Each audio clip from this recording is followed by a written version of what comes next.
We're live. From the industrial wastelands of Michigan to the fruited plains of Iowa, this is the American Greed Factory. Why relate to its sheer perversity?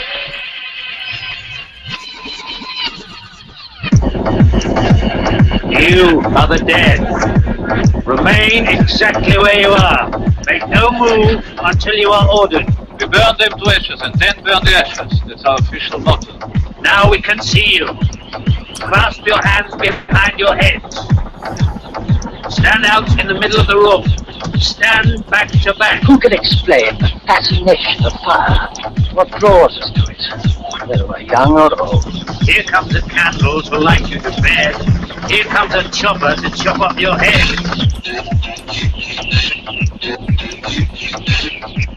Hello and welcome to the American Greed Factory podcast. This is Nathan. Alan. This is Andrew. All right, we started off there with a great big lag, so I hope you guys said your names. I didn't hear it. Yeah. I'm assuming you did. Okay, there you are. There you said it. Okay, it's going to be lag night on this 4th of July evening. Oh, no, it's over. It's almost over with. Oh, is it? Oh, yeah. Yeah, that's, well, around here, you know, they got the, basically you can shoot off anything you can buy And it's for over. fireworks. And yeah. Oh, it just turned midnight there? Yeah. And so it sounds like people have been throwing quarter sticks of dynamite at the house all night. So that's pretty crazy here. I don't. Do you guys do a lot of fireworks there, or they still have laws against it there?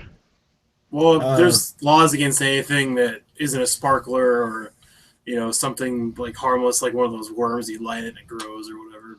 But you know, you just get a Oh, farmer. so You just get a farmer buddy who just has like some World War II hand grenades, and you're good. Or you just Well, drive okay. across the border really quick to Missouri or Kansas, and Yeah. you're good. well, okay. It's not really as complicated. Nobody really cracks down on it, I don't think, because my neighbors have been setting them off since it was not snowing anymore during daylight and nighttime. So Well, as much as you say 4th of July is over, it is not over till at least December around here. yeah. It's once a week, some jackass will set off a firework for no reason But- in the middle of the day. You need to explain the epicness, which maybe when I was a child this became epic, but the epic of you and your friends' bottle rocket wars. Oh, yeah. Yeah, we could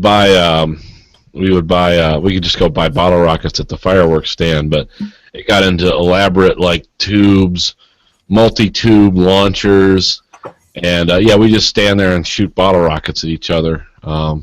They built like little forts, and they had like Yeah, PCV tube that was basically shaped like a rifle or whatever, with like two handles on it, and just it drops in there and you shoot at each other. And then Yeah. you fucking you have your hand grenades where you just take like the stick of the thing of black cats, you light it and toss it over at somebody. yeah. Yeah, we would throw it into the forts of the opposition. It was wildly safe. As well as Yeah. pointing and firing explosives. Well, it's like I said, some of the PCV pipe things were multi-barreled. Some of the holes were big enough. You could put the whole pack in there, rip the plastic off the front, and just light it and hold it towards someone, and it would just. The fact that anyone has eyes and shit left is amazing out of that crew. And one summer we had the bonus of we could see where our what would you call that? Kind of our overspray went, because the ground was so dry it would catch on fire. The grass everywhere, so it's like, oh, there's one. You know, you'd see this big patch of burnt grass. But yeah, that got pretty insane, and we were actually willing to do it. Perfectly willing to do it. Throw M80s at each other. We didn't get the big rockets, like, you know, the ones that are like this big or whatever, just because we couldn't afford them. But yeah, Ones we that did. look like crayons. Yeah, the ones that look like giant, flying crayons. They didn't have mortar shells and stuff when I was a kid. Thank God, because somebody would have been mutilated or killed. But yeah, we had some amazing bottle rocket wars that went on into my early 20s. The fascination never stopped with, like, let's set stuff on fire. There's a pretty misleading but great video It was on YouTube, but it was like from Chicago, and they make it. The title makes it mystery. It makes you think that there's like some sort of like gang fight is about to erupt because you start hearing those explosions, and you realize like these like 20 kids are running around shooting Roman candles at each other. Oh, okay. But what they title it like a night on the streets of Chicago or something? Pretty much. Yeah. The mean streets. Yeah.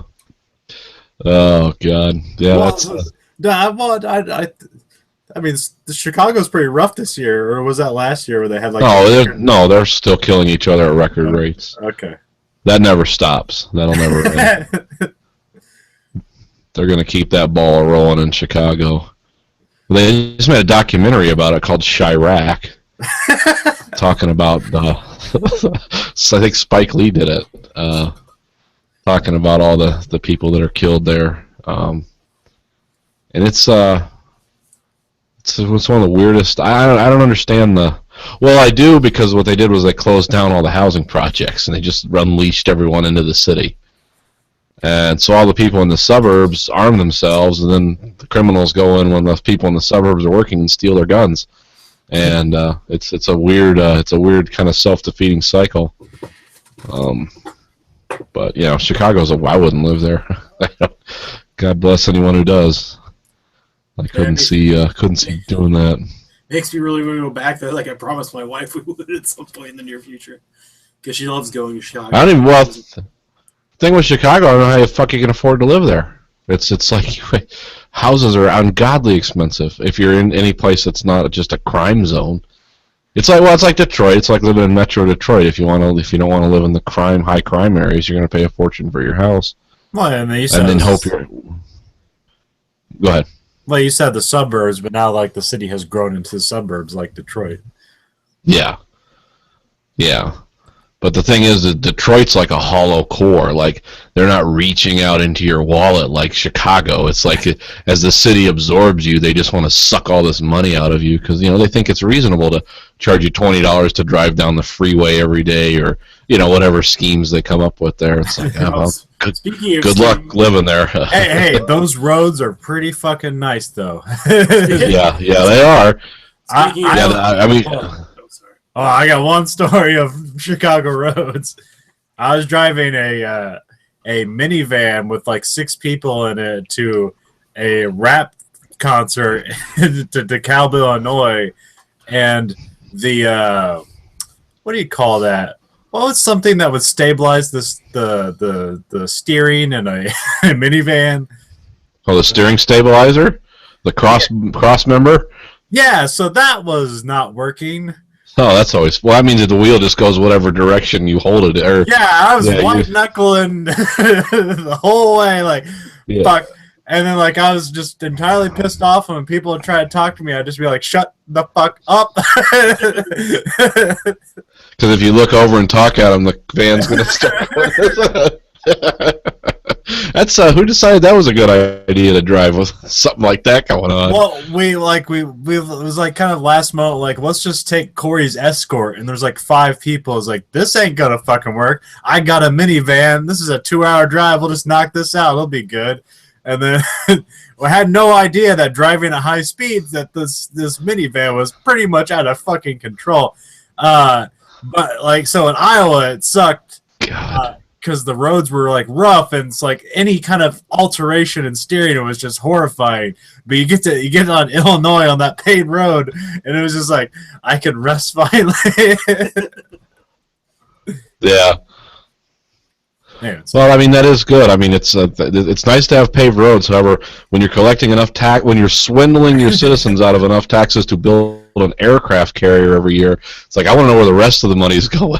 That's my problem with those kind of schemes. Well, speaking of their newest swindle, there's a news story 2 days ago about Chicago's new law they passed that is coming into effect, I believe, in September, at the end of September, where there's a tax on people that use Netflix and Spotify. So they have to pay 9% tax on the money they paid monthly for the subscription to Chicago for an entertainment fee. So Chicago is going to make. So that city's just going to hell. Okay, so that's the next Detroit. All right. Yeah. Well, at least we know what's going to happen. So it's like, yeah, okay, Yeah. this is something I'm already paying a fee for, and just because they can't collect on it because they're corrupt assholes, they want to like, oh, here's another $14-20 million a year we're going to collect from people. For Well, that city's run You know by the word.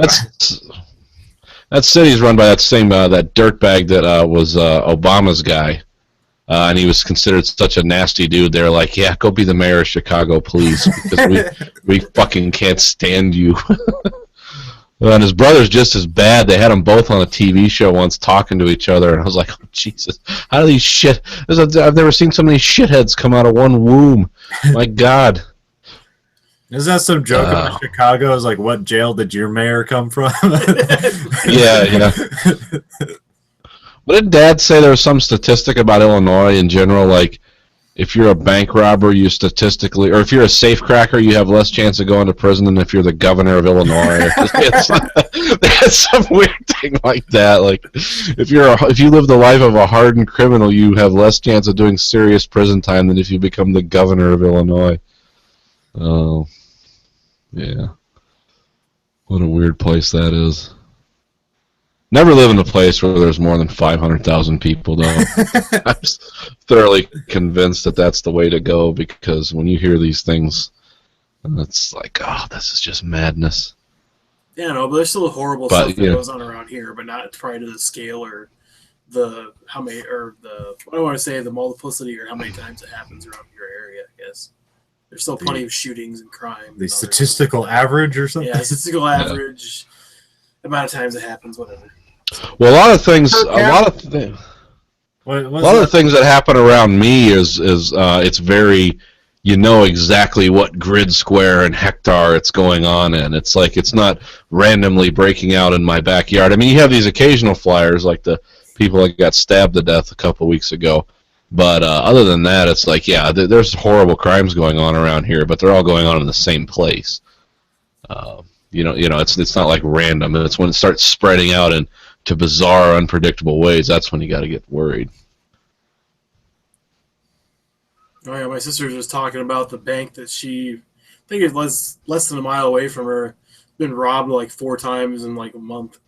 Like the people just keep going up to it and robbing it. And it's not even like, I mean, Cedar Rapids isn't horrible. It's not a metropolitan city by any means, as much as they make it out to be that. But it's just it's banks get robbed multiple times in 1 month. People I mean, we have a place called the Ghetto Hy-Vee because just shit goes down there, but that's just downtown in the middle of the night. Shit goes on.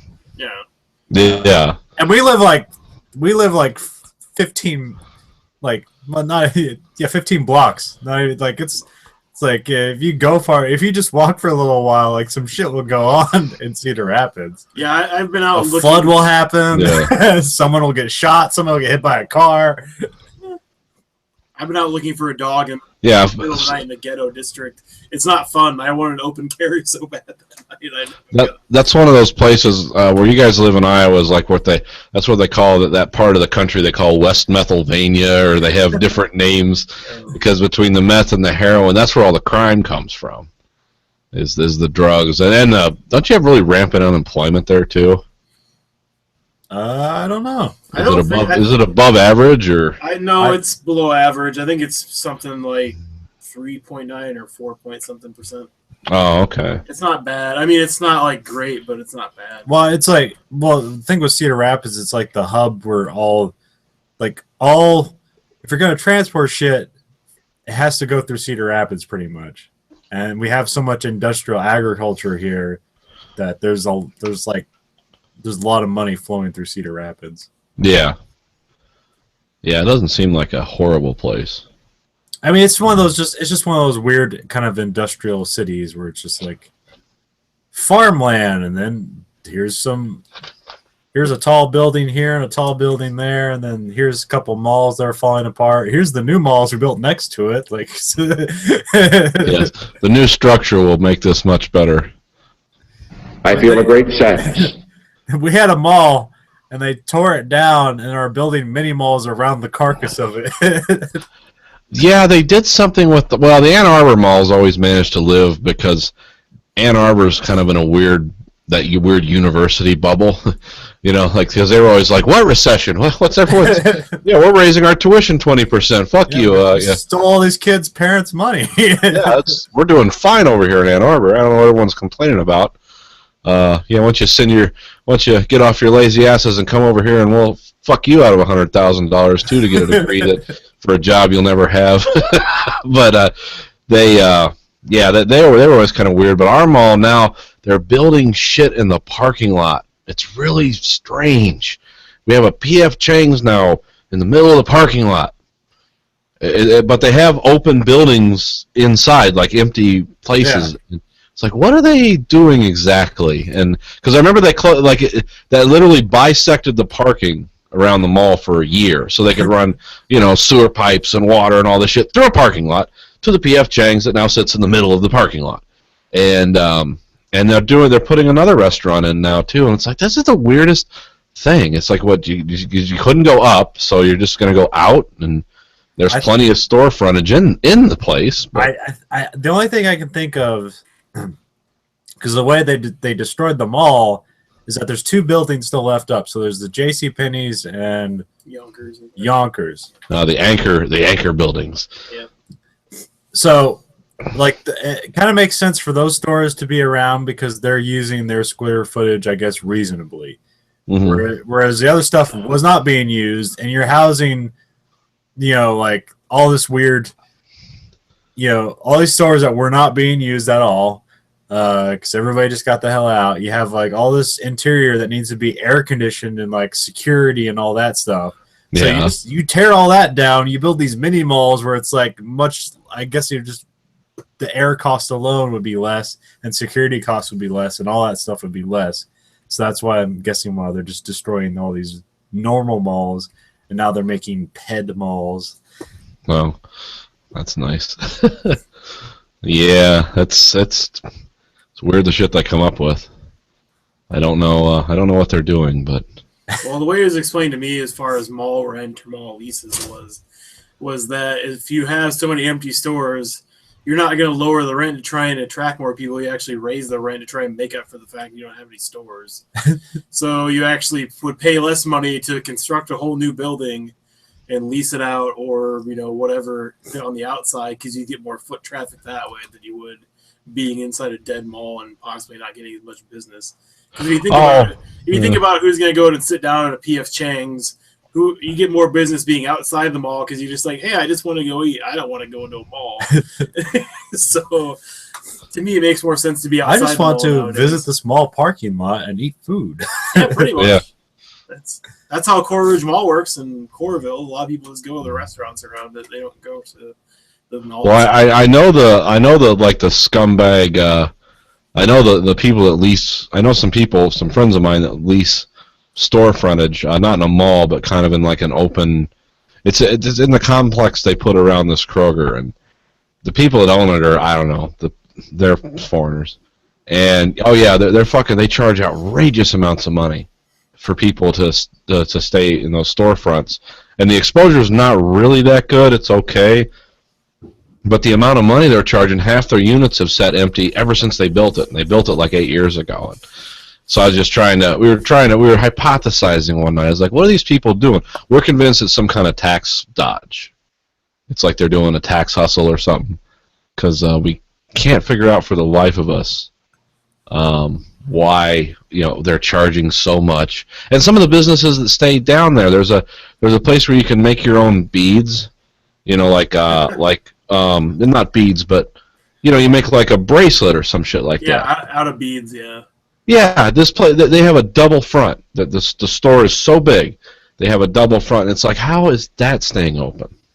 Oh, I've talked to my wife's mom, who literally does that as kind of a side business. It's literally a lot more expensive than I thought it would be to put a bunch of shitty beads onto a piece of plastic wire. Bunch of polished rocks. Here you go. Yeah, it's really fucking expensive. She talked about how it's oh yeah, do you want a bracelet? What do you want it to say? Okay, it's so many cents or dollars per letter and whatever. If you want these figurines, that's another $1. It costs a lot of money to fucking put cheap plastic shit together for some reason. I never guessed that would cover a $5,000 a month rent on some place, but maybe it will. Well, I guess it's a lot easier to get 5,000 people to pay $10 or something than it is 100 people $500. So those places always seemed like like pyramid schemes. It's like, Yeah. here, you can buy this and make a bracelet and then sell to people. You do all the work for me. And then, yeah, I always like I'm just those your things. wholesaler. I have The, nothing to do with your business model.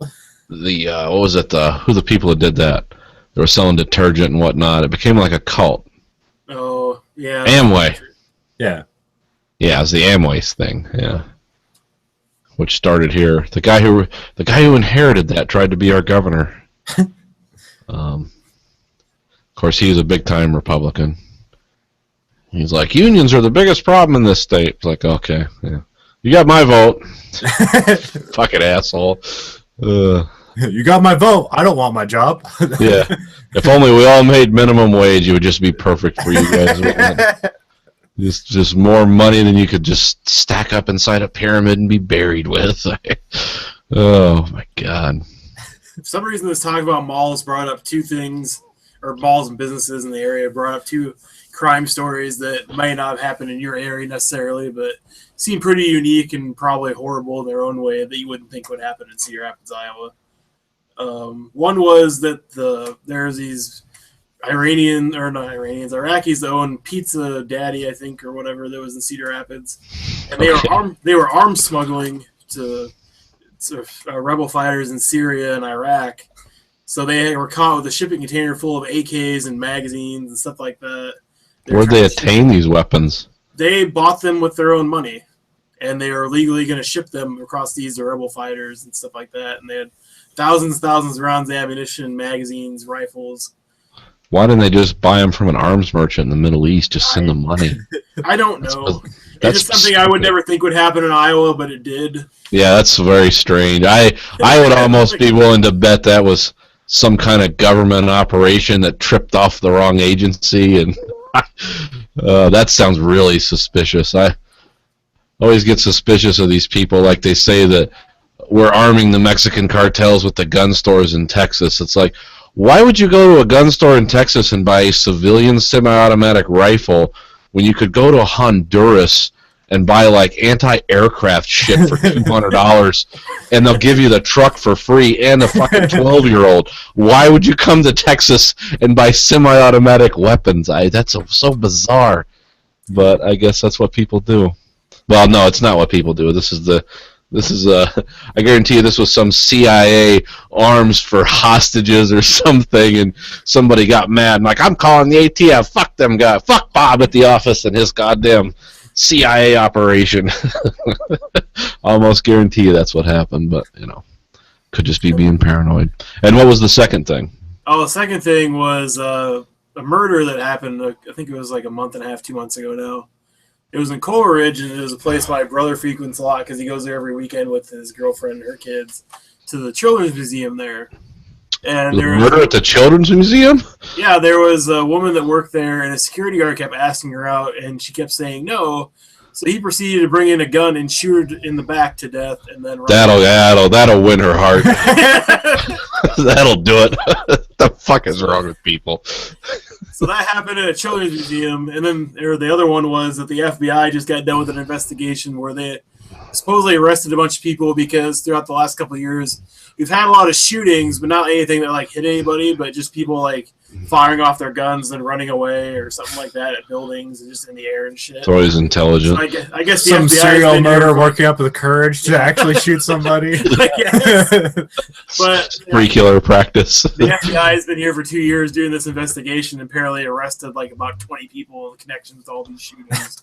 Like all the In last connection with what? Shooting at buildings? Yeah, shooting in thin air, yes. Oh, okay. That's So yeah, it's just sounds something like where a it's like heinous waste of tax money. But okay. yeah, pretty much. But it's just 3 stories. I mean, the murder part maybe not as much because murder itself seems like just one of the other. Just like there's a story or all these other weird stories all the time about all these weird murders or jealousy or rage or whatever everywhere. So that's not really unique. That's the majority of murders. Yeah. Yeah.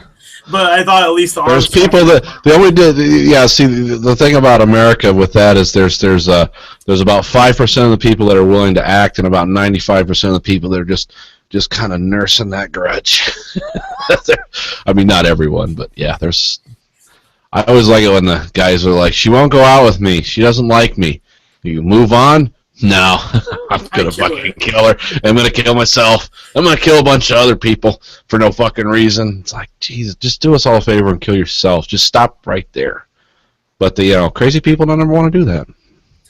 Oh yeah, just like the guy they caught in Raleigh, North Carolina, that said he was gonna take pictures or whatever with his fully loaded automatic rifle and his bulletproof vest and fucking all his ammo and shit. He walked into a Macy's and had all this shit just shopping around. And his reason was he was gonna go take photos with it or whatever. That's fucking brilliant. Yeah, that's what you do. That helps. Luckily they caught him. Like, they responded in 2 minutes and arrested him. But it's like, yeah, that makes a lot of sense. I'm gonna go to JCPenney's and get some photos taken. You know that LA bank robbery? Just someone trying to make a casual withdrawal. It just went wrong. Yeah. Like, it was Halloween. I got my armor on. I got my AK-47 with the drum clips. Like, we're just going out for the night to get a withdrawal, to get some beer money, and then we're gonna have a good time. And all of a sudden, just cops came shooting at us. We just had to grab more money than we needed. Well, that's the problem. You see, sometimes, like, I know when I go out fully dressed top to bottom in body armor with, like, semi-automatic rifles with huge 90-round magazines, that's just because I wanna start a conversation with people. That's a conversation starter. But no, the police, they all got to freak out and stuff. It's like, why are you wearing highly destructive or why are you carrying around highly destructive guns and body armor? I just like talking to folks. That's it. That's all it is. I just like, it's kind of like a nice car or something. This is my conversation starter. Yeah. It's like a swastika. It's an angry conversation starter. Well, here's someone. This is a guy in Wisconsin. He went on Facebook in the end of June and says, Thursday, I will be in La Crosse. Hopefully, I will get a clear shot at the pretend president. Killing him is our constitutional duty. Posted this on Facebook. And, of course, immediately in short order, was arrested. And then there's actually people actually saying it's like, well, that's his freedom of speech. You're violating, this man's rights. And, oh, man, it's like, you're really just going to put that on Facebook. And when you put things on, like if you put some off-color joke like, I sure wish somebody would shoot the bastard, or something like that, okay, that's, like, maybe you don't need to be swinging in out of a helicopter on that guy. But when you say things like, pretend president, our constitutional duty to kill him, you're gonna draw a lot of fucking attention with that, because that's not just something that you just threw out there as like a throwaway comment. You've put a lot of thought into this, and yeah, that's again the things that people think is appropriate. I'm going to share this message with everyone, far and wide, and then scream and cry like a little girl when they call me on it. It's like, we know from the time we're children, we're taught you can't make threats against the President of the United States. You can't call the Secret Service and say, I'm going to kill him, because they'll fucking find you, and they'll, I don't know if they put handcuffs on you, but they'll definitely keep an eye on you. You're going to be on somebody's list, and believe me, if the president's ever coming to town, you better have like a red, white, and blue shirt and one of his signs and a big smile on your face, because you're never going to get near him again, or anyone, because there's just, But yeah, this guy was again. This is kind of that you're missing the point here. These inappropriate messages. It's like maybe you need to tone down your message a little bit. I don't know. I could be nuts, but I just don't. I mean, he's probably getting butt raped himself somewhere right now. I don't know. I don't know what the charge is, but it's definitely not anything you would not go to jail for. So. Yeah, well, I think the charge is you're just an idiot. because they have, they don't take threats against the president lightly. They definitely don't take threats against this president lightly when you're invoking the Constitution and things like that. It's like, oh, this is exactly the kind of nut that will shoot. The U.S. Constitution and the Bible is on my side. Maybe. All right, good luck with that. Oh, just like all the prisoners complaining, all these states that serve Nutriloaf, how that violates their basic human rights that they have to eat this shit. And it's like all this. Eat what? Nutriloaf? It's where they combine all their daily nutritional values into one loaf. So they put like carrots, onions, potatoes, raisins, flour, onion powder, all this stuff, and they pack it into one loaf and they make them eat it for at least one meal a day. I don't know if it's every meal, but it's like each state has their own variation. Like Vermont's look different than Texas, and I think the other one I saw was like Minnesota or something. And it's like, you're in fucking prison. You didn't get here because you volunteered to be here. It's like, you did something horrible to be here in this prison. So I don't think you really get to say, like, oh, like, I'm being treated so horribly. And like, I have to eat this shit. Well, I mean, but I will tell you on the other side of that, if the state decides to prosecute you, take away your freedom, and imprison you, there's always a chance that they were wrong. And if they're choosing to do that to you, maybe they should, at least try to provide some decent food. I don't know. I mean, I don't love everyone in prison, and I think some of the people in prison just dig a hole in the ground and put them in that. But sometimes I wonder. Nutriloaf, also known as prison loaf, disciplinary loaf, confinement loaf, seg loaf, or special management meal, is a food served in the United States prison to inmates who have misbehaved in various ways. Oh, that's funny. This is how we just. It's the modern equivalent of hardtack. This is how we create like super prison men. We feed them like nutrient, like this is like, you're gonna hate this, but like it neutrally satisfies all their needs, and they just spend the whole time exercising, and hating the whole time. They just come out fucking jacked. I mean, if anything, you think it would make them appreciate the things and maybe not want to go back to jail once they got out. Think of it more as a deterrent or a new lease on life type of deal once they get out. Like, man, I gotta eat. There's no new lease. There's no new lease on life when you come out of prison and you have a felony on your record and you can never get a job again. It's kind of a self-defeating. Time to start robbing houses again. Because they don't trust me to work at their place legitimately, so I gotta find some place off the book. I never understood the logic of we're going to put something on your record that permanently tags you. You've served your time. I mean, shouldn't it be done? Just walk away? I mean, and only in the case of people that are like real sex weirdos and shit like that, those people should have a permanent leash or a hole in the ground to solve this problem. But, the guys that, I don't know, you caught some guy with a bottle of pills or a couple joints. It's like, that guy doesn't need a felony on his record the rest of his life. Now, the rapist / triple serial child murderer, that guy needs to have some kind of documentation that follows him around. How'd he get out? So don't get me wrong. I'm just, yeah. Well, I didn't think it always. Well, everyone's getting out, Well, I didn't think it always used to be that way, because at least between movies and TV shows, when I talked about older offenders, like states always kept sealed records. They didn't really share with anybody else, so somebody might move, say, from Alabama to like Illinois, and then they pretty much have a clean record. You filled out an employment application, haven't you? I said it used to be like 1950s and 40s, stuff like that. Not now. Because like every form you fill out nowadays, it'll always ask you, "Have you been convicted of a felony?" Why does this matter? I'm if just. so, explain. Like, that bitch Linda.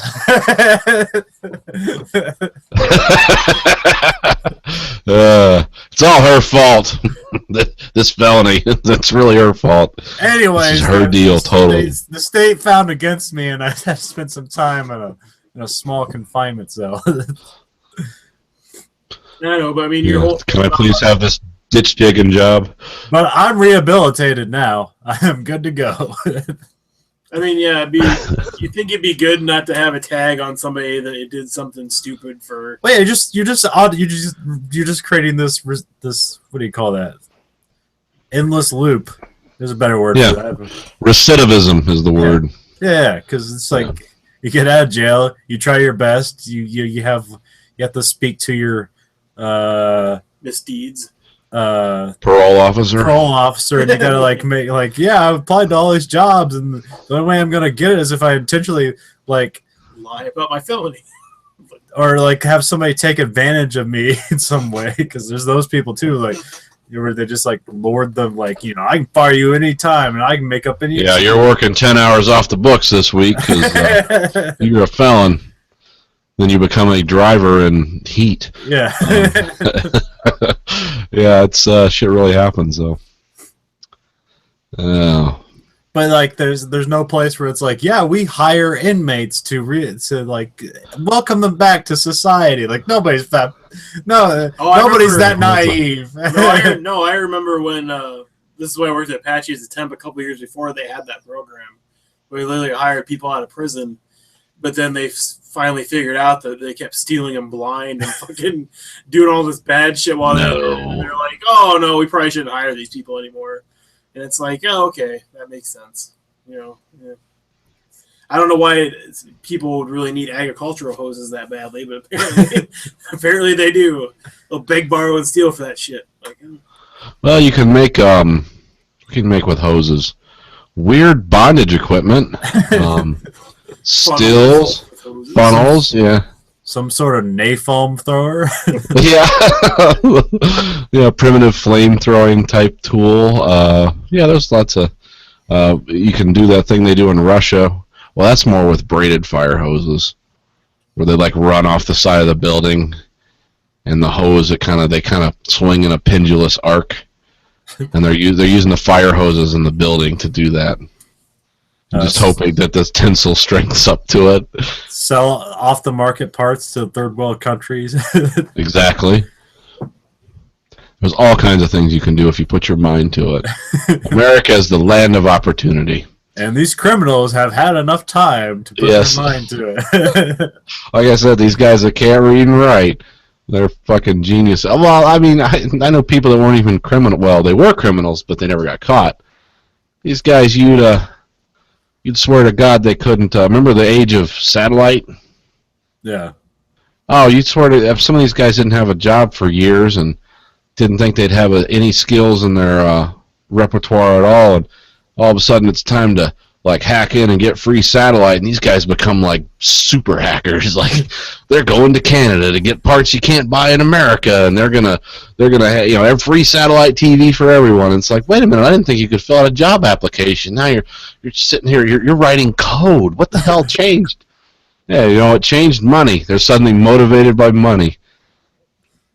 But yeah, I've seen people that you wouldn't think could do anything suddenly become geniuses when it comes to just seemingly senseless things. Like, you're going to get caught doing that. Yeah, but it's going to be fun until I get there. No, all right. Well, following that logic, don't let me stand in your way. I was going to be bored, dying slowly and completely in it with a life I did not find worthy, and now it's fun and dangerous. Yeah, this is kind of cool. I'm like Rick Danger driving around, and instead of sitting in a trailer park waiting for the diabetes or cancer to take me, now I can go down in a blaze of glory with the police. I can watch Dream On HBO. I'm sorry, go ahead. I hit that the wrong time. I can watch Dream On HBO and then go on a police chase and go suicide by cop and go out in a blaze of glory. Yep. That's what Mom and Jesus would have wanted if they'd been here.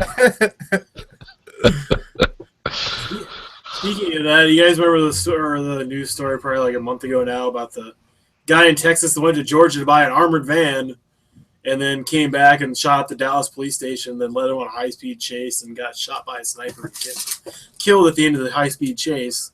With the armored van? Yes, with the armored van. So he bought it on eBay from somebody, which, for one, why is there an armored van on eBay? So who the hell would be selling that in the first place? And why, when you're selling it, would you not think, what are they going to use this for? And, like, I wonder. Oh, there's plenty of companies that armor stuff. It's usually for, like, people that have lots of money and like have security details. Those are the people that have the $50,000 German Shepherds and stuff like that, like the most ruthless killing animals that they can buy. And yeah, Does it No, know there's- English? Oh fuck no! That'd be too dangerous if it knew English. Yeah. Yeah, no. Yeah, these dogs don't even. Yeah, you can't even train the dogs in English because they just become killing machines. There's actually no laws in this country about owning armored vehicles or body armor. There's no laws at all about it. You can own anything you want to. I mean, the thing is, it can't like be a tank where it fires a shell. But you could have everything else but that. You can have all the defensives you want. Yeah, you can be as defensive as you want to. I don't even think there's laws in most countries about that. It's like if you want it, armored vehicles are not cheap to drive around though. They tend to hone through the gas. But I didn't know somebody went to Georgia to buy an armored vehicle specifically to get in a shootout with the Dallas police, or Yeah, was he doing something else? He went to Dallas Police headquarters and shot it up and let him on a high-speed chase and ended up getting shot in the head, I think, by a sniper at the end of the chase. Just for the thrill, or did he have some agenda? No, I watched like the interview with his father because he's like, he was supposed to come by, we were supposed to have dinner and hang out, and he was the good boy or whatever. I don't know why he would have done this, and then nobody seemed to know why he just like suddenly snapped and like decided to fucking shoot up the cops and run away, I guess. So. Well, that's like the guy. Remember the guy who flew his? He was a doctor or something. I think if I'm remembering this right, or maybe a businessman or something. But he flew his plane in the IRS building in Dallas. Like it was years ago, but he said he thought the people on 9/11 did the right thing and fucked the government. He was in, of course, some kind of tax trouble. So he took his Bonanza twin-engine $500,000 plane and decided to slam it into the side of the IRS building in Dallas. So Instead of selling it to solve some of this. yeah, instead of like solving this debt problem, instead, all right, this is what I'll do. Yeah, because I'm rational and intelligent enough to build up a business where I can afford a $500,000 private aircraft, but yet when the chips are down, it's throttles forward into the side of a wall. I'm not giving up any of my shit. Take it from me in hell. There was a horrible murder-suicide here just because a guy couldn't get his shit together, and he was like a banker, and he's like stealing money from the bank. And, You never get caught doing that. Yeah.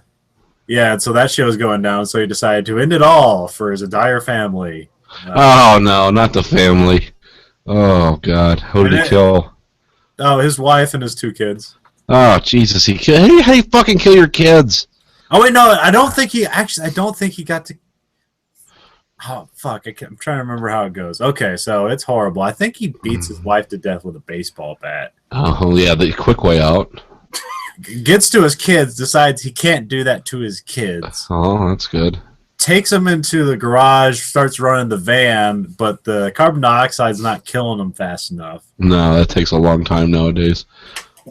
So then what does he do? He ends up he kills a kid somehow, then wrecks into a tree, and then tries to drown himself in the river. Yeah, self-drowning. That's the good way to go. that's the easy way out. Apparently, with all the money he stole, he could not afford a $300 shotgun and a 12 box of buckshot. I think he might have shot the kids. Maybe it was a horrible thing. But it was just. Ugh. Yeah, again, that decision tree is really degraded at some point when, this is my final out. And then when it doesn't work out and he has to improvise, at no point there's no stopping this. Let's just try. Yeah, we can't stop. We're committed. There's no going back. Well, that's shit, crazy people. Yeah. I mean, after you kill 1 out of the 4 people, including yourself, I mean, is it really that hard to believe you couldn't go back? I mean, well, I don't understand what they think they're going to lead. It's just kill yourself. I get that.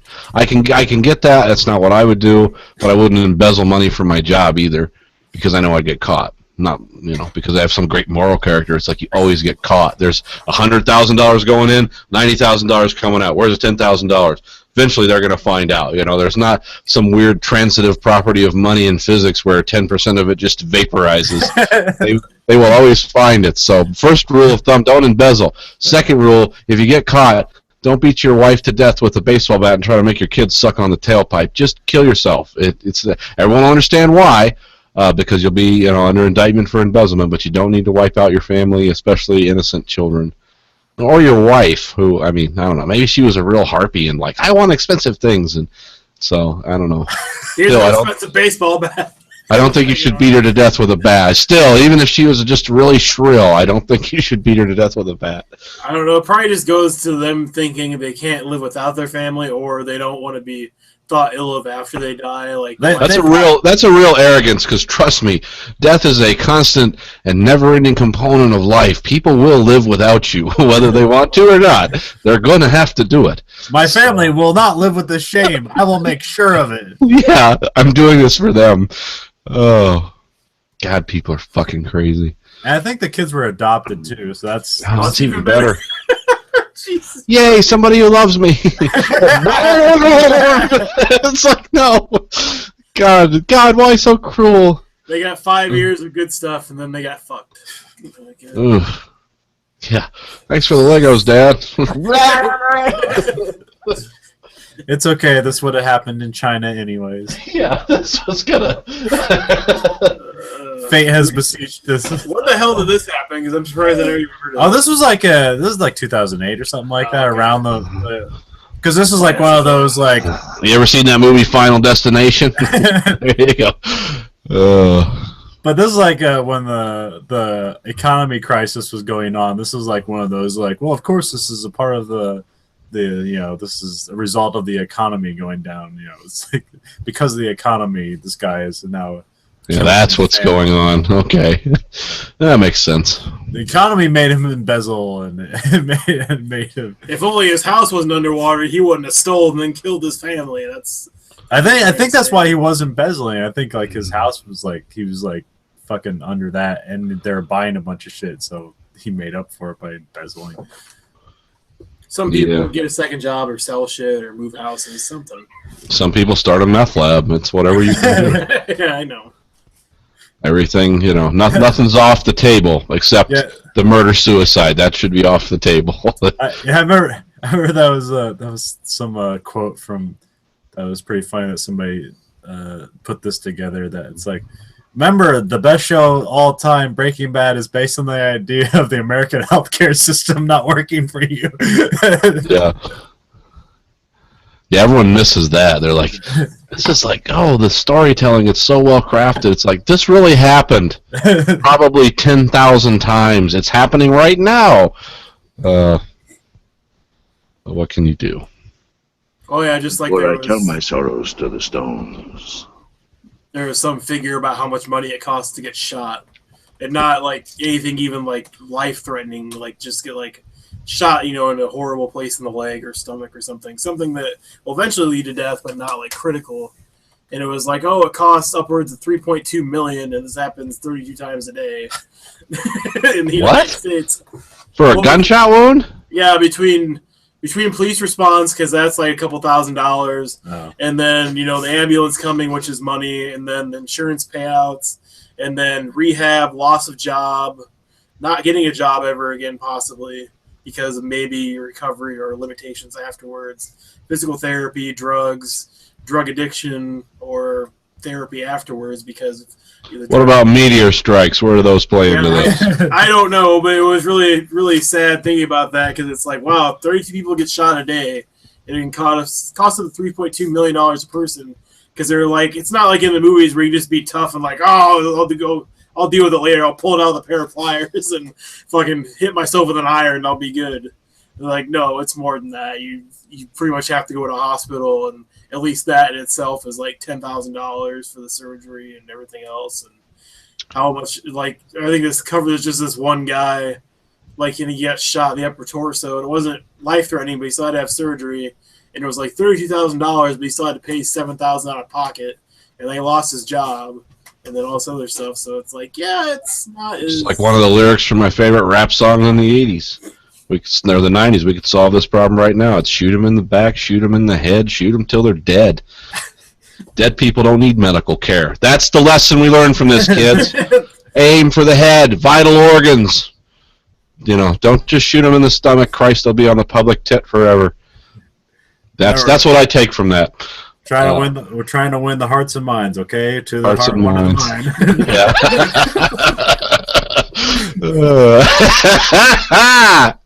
That's it. Fuck yeah. You know, I just thought of like, why do they always call it blowing your brains out? Why can't they just call it blowing your brain out? You don't have more than one brain up there. It's just called blowing your brains out. Well, I think it's two hemispheres, and it sounds a little more artsy that way. I could be wrong, but I blew my. I can't even remember the fucking name of the part of the brain. Oh, cerebral or prefrontal. Oh, whatever. There's the frontal lobe. There's the occipital lobe. There's the parietal lobe. There are parietal lobes all over the back of the ceiling. What's the thing that doesn't work if you're a sociopath? The amygdala? What the hell is that? I think I remember that from a book somewhere. Yeah, I think that I remember some. There's we're doing they were talking about some person. I heard amygdala was basically it never developed. And so she has no fear. Yeah. So there might be something with that in psychopaths or whatever. But yeah, she has no concept of fear. She knows that like this is abnormal. She knows like I guess I should be afraid of this because other people are, but she just does not process it anyway. And I guess she lives in a bad neighborhood too. So she's been robbed several times. She just stares down robbers like, "What the fuck are you doing?" Give me your bag, bitch. All right, but this is really annoying. I really don't have time for this. Only because I thought the brain was more or less treated as like one organ because there's different chambers and different arteries and valves in the heart, but you treat that as one organ. You don't say I had a heart attack or something like that. You don't. Yeah, but nobody knows how a brain works. Everyone knows how a heart works. It's got pretty much one feature. Yeah, the brain's like several different pieces, like the brain, your brain stem like controls like all your kind of your involuntary stuff, and then you have like your cerebellum that's kind of like your reptilian brain that controls a lot of your motor functions and stuff, and then you have like all the heady stuff that makes us human. That's the other part of the brain. So you want to see how difficult speech is? Take a ball bat to the front right-hand side of your head and then try to speak. It's really weird when you see people that are talking just like we are right now and have some kind of accident, and they want to speak. They want to tell you whatever they're thinking, just like we are right now, but it's like, it's just they can't fucking get it out because just a little bit of damage was done to one part, and now all of a sudden it's like they can't talk. They're just as smart as they were, but just the speech center of their brain took a little hit. yeah, it was. Yeah, it's wild. It's scary. I saw a video. There's a guy's temporal lobe was messed up, and that's where kind of your speech is at and stuff and hearing. And so he starts talking, sounds normal, and then it just turns into gibberish. And like if he wrote down what he was saying, it would be exactly how he wanted to, but because he had to speak it, it just turns into gibberish. And it's fucking crazy, and no one can fix that. There's like, nope, that's permanent. You can get stabbed in the lung, and they can fix that. But yeah, take a shot to the brain, and that's it. I also It's find strange. The only way we learn what the brain does is through testing like animals and stuff, mostly mice, and happenstance accidents. So we only learn from head injuries and animal testing. Yeah. Traumatic head injury, the best teacher. Because we cannot be fucking Nazis and just start poking people in the brain. See what this does. Yeah. Yeah, that would, no one would be for it. Well, maybe they wouldn't want to know about it at least. Well, no one would publicly say, I'm for it.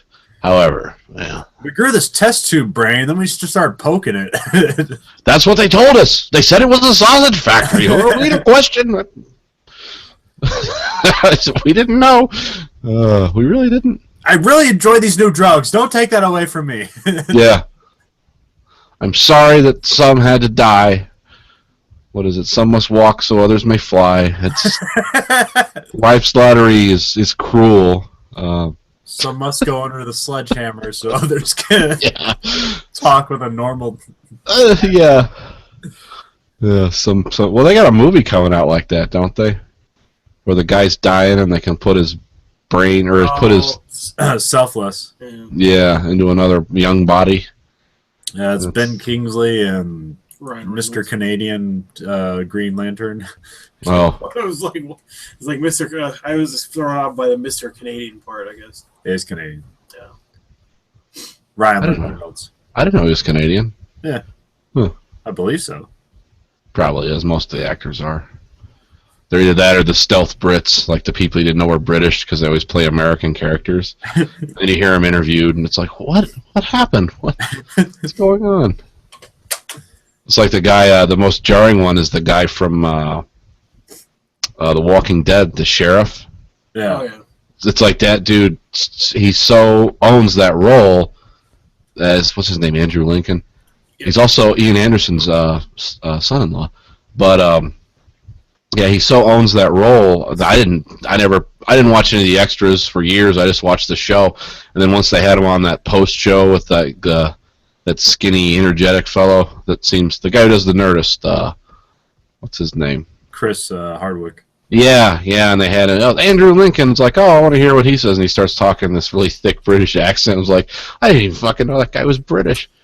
Well, I only knew he was only because that stupid Love Actually or whatever, that retarded romantic comedy from before. Never watched that. He was in that as some douchebag or whatever. So There was a bunch of people on The Wire.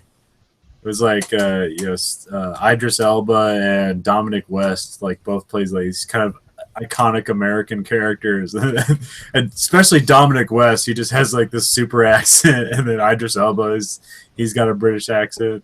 Yeah, that is funny. Now one guy I Good. can't remember his name, but he plays Daniels. That guy, he's American, but like he spent like his entire acting career in England because like he couldn't get any roles over here, so he's just doing stuff in England. Oh, there's a lot of American actors on Australian TV too. That they never come over here. They find jobs in Australia, and you rarely hear about them. Yeah. But then you'll see them, and they're playing Australians on Australian cop shows or whatever. It's like, they're all Americans. Like, that's really weird. They couldn't find work. They had to go to Australia to find work. That's strange.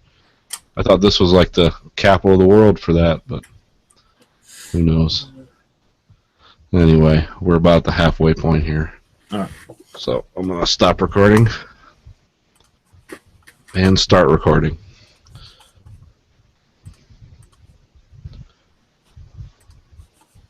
Let me know when you start.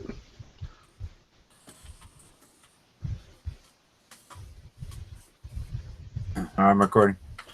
Hey, me too. And we're back. I'm back. Back to talk about True Detective, episode 2.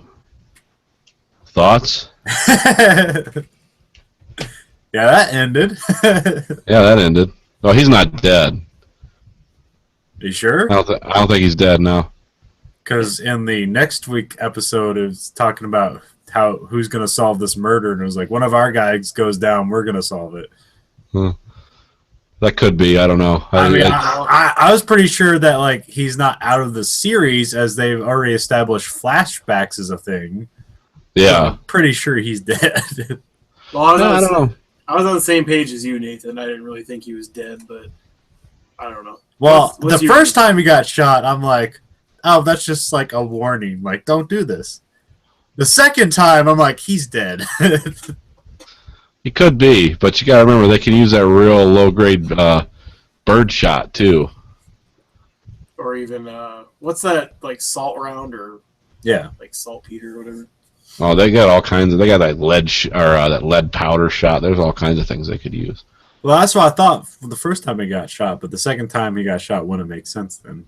Yeah, well, they would like to shoot people's dicks off though, because remember the guy they had on the examination table, they shot his dick off too with a shotgun. They said.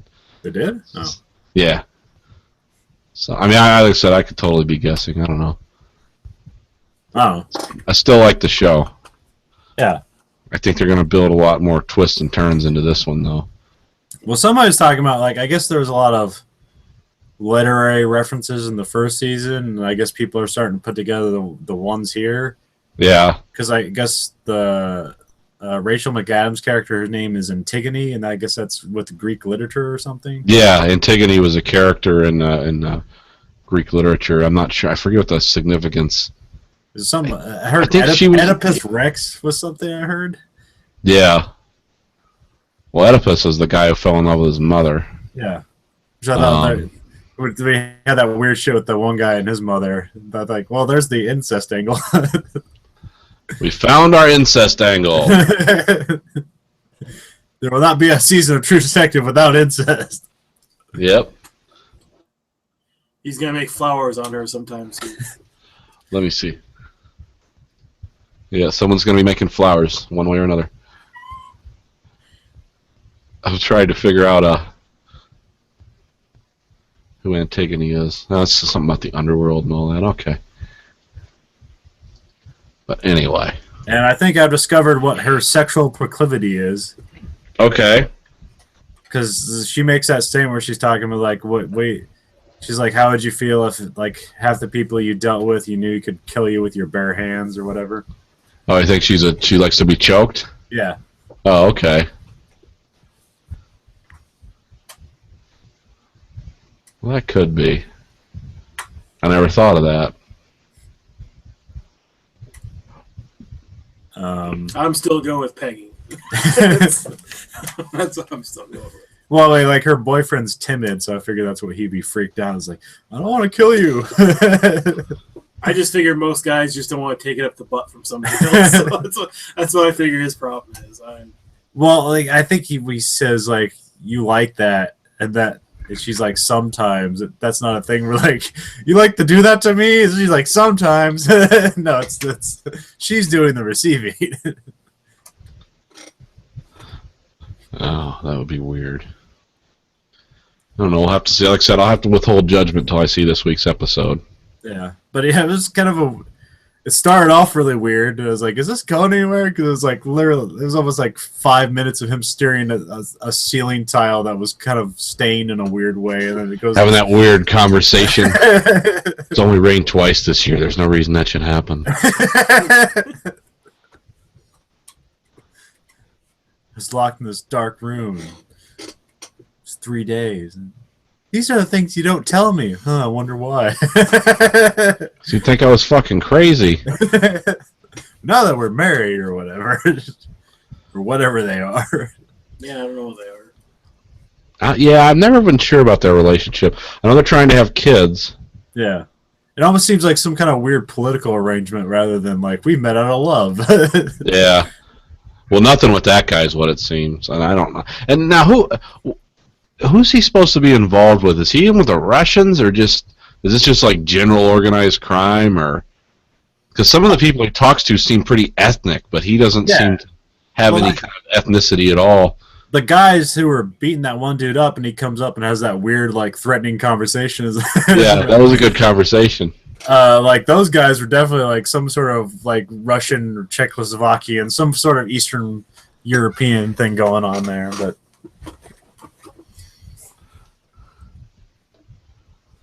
that's. And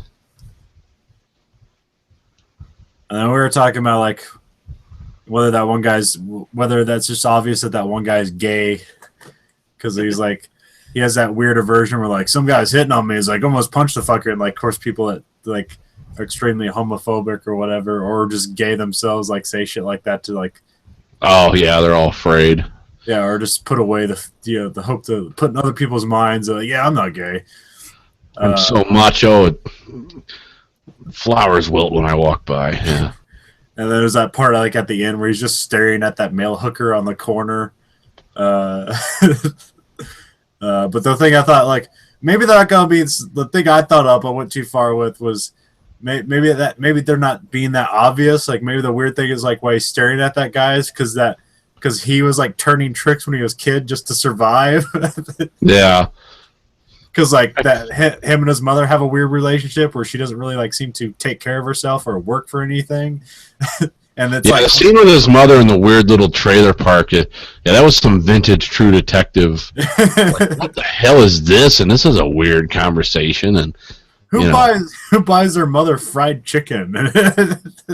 Have some more chicken, Mom. Yeah, smoke another cigarette. It'd be great. Perfect. I thought he was just bringing her dinner. I didn't think it was that weird. Apparently. Well, but the thing was, it was a point was made almost to like, yeah, this is. It wasn't just like a box of food that was set aside. Like they were shown trying to eat it and encouraging people to eat more, and it was. There was just something weird and uncomfortably close about him and his mother in that scene, and there's all these weird undercurrents. He's kind of just ignoring her, and then she's like coming up and like rubbing his back, and it's like, yeah, something's fucked up with them. Yeah, there's something not right. Somebody's either A, compensating, or B, just willing to do anything for attention, or I don't know. It's yeah, that was a very vintage scene from this series. But I don't know. We'll have to wait. I'm kind of on a pause on that. Want to see what happens this week. Yeah. Want to see if they. It would be kind of interesting to kill off a character that early, but it would be stupid too because nobody was really invested in the character. Well, that's why I'm saying, like, they've established flashback as a thing. Yeah. Which they didn't. I don't think they ever had flashbacks in the first season, did they? Because they just did time advances, right? Yeah, because the first one took. Well, I don't know. What was the interview? Was that technically a flashback? The interviews? Well, the interviews, they were discussing things that happened in the past. So yeah. That could be. Okay, yeah. Yeah, I guess technically they're all flashbacks. Yeah. Yeah. Because the thing in the interviews, you don't know how much time has passed until they eventually, wind up the series. Because you know. Well, I think like the thing is with doing flashbacks is if you do flashbacks with him is like you keep him in the show, but you're also going to flesh out like what the fuck is up with Vince Vaughn, like what's his deal? Because like they're obviously interlaced. Yeah, they have some kind of uncomfortable relationship. And the other thing I was taking a wild stab at is that the one cop guy, like they were talking about like him being in Iraq or whatever, but they wasn't talking about him being in the army. I think they were talking about him being in like a private military contractor because there's like it's almost like Blackwater or something like they're talking about. It sounded like they said something. I forget what they called it. And I think like whatever weird secret organization that is the main force behind everything bad going on in the season is going to be related to whoever he was working for. Oh, okay. Well, that could be. So we'll have to see what happens there. Whatever weird billionaire sex organization that's popped up. Yeah, what kind of eyes wide shut thing are we going into here? People wearing bird masks and doing all kinds of weird shit. What was that thing that Colin Farrell like found in that room before he got shot? It didn't really ever show it clearly because he seemed like, oh, what the hell is this? But didn't he just find the camera before he got shot, or was I couldn't really tell what it was. Was there something he was looking at? Well, there was a pool of blood on the floor. Oh, which I would have kept my gun out at that point, but that was in the room before, like the little closet or whatever that room was. Yeah, I just thought there was a camera in it and maybe some bondage gear. But the thing I saw clearly was the camera, so I don't know, I might have to rewatch it.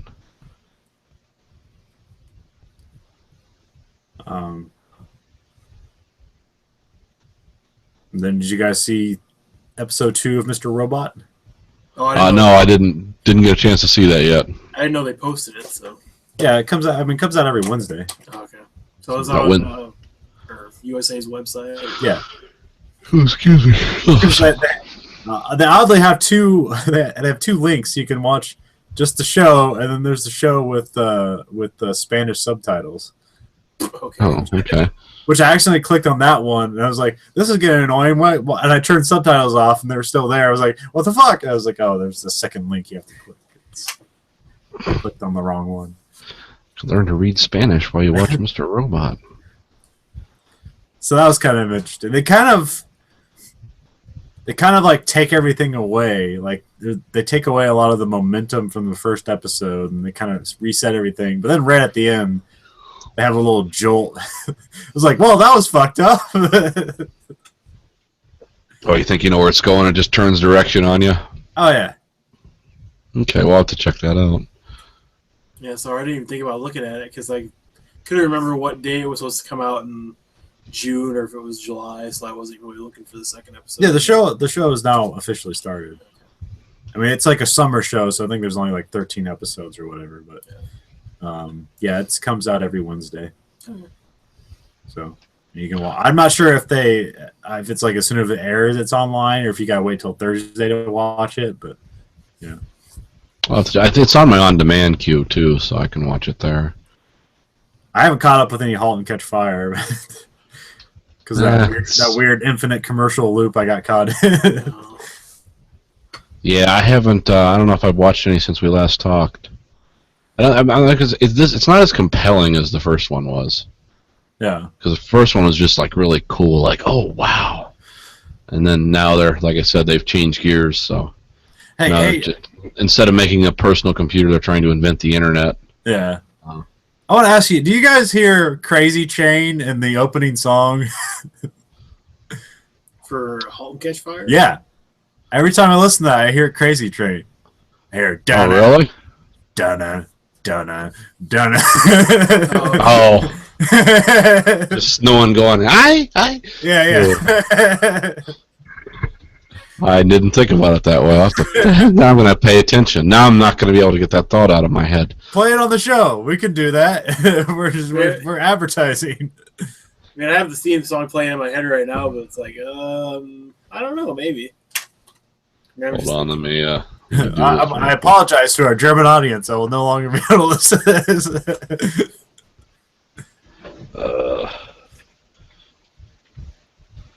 Let's talk amongst yourselves while I slowly type. I watched the entire run of the Cleveland show.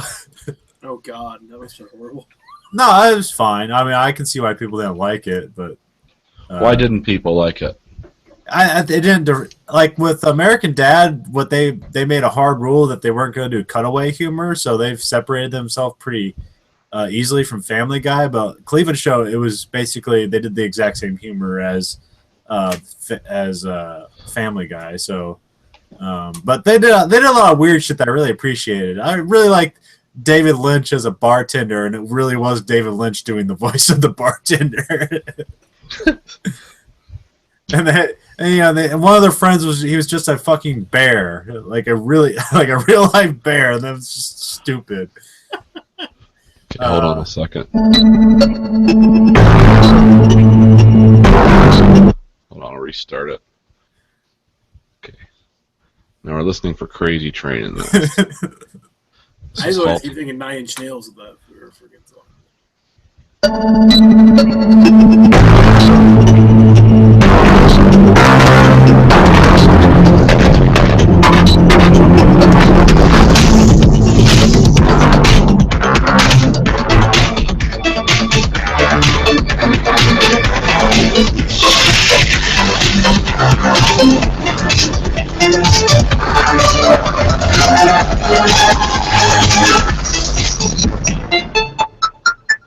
All right. It's pretty much just that main beat. Yeah. So it's not all the surrounding stuff. It's just that dun dun.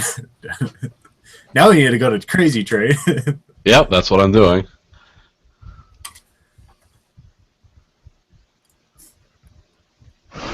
This is going to be the best. No, not commercials, YouTube. Ah! You're already going to strip away the financial possibilities of this episode.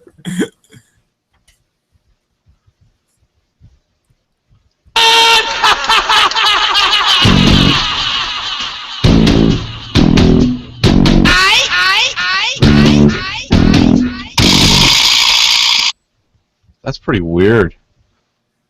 Now play Halt and Catch Fire.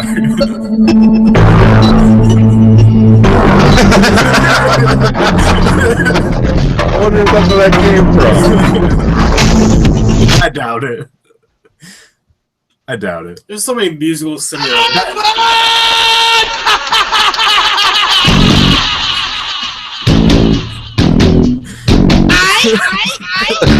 I'm gonna do that again.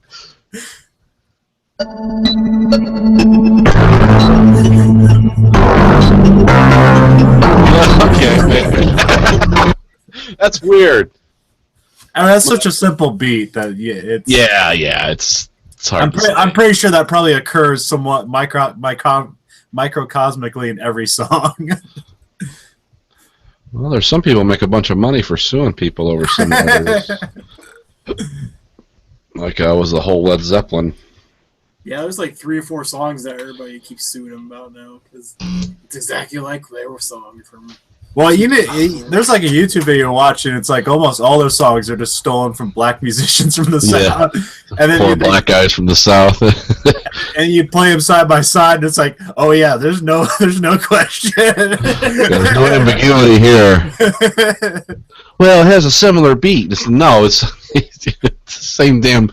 It's all music though, right? Or are they stealing lyrics too? Or some of it was like lyrics, tone, story, and well, like one of them was a guy they toured with a couple of years before, and I think it was either one of the Levee Breaks or something like that. Like the intro was the same. And I remember hearing about that one because that guy released an album. Yeah. And you could hear the similarities between the songs, but that was buried for 40-some years. Yeah, but the reason recently came to light.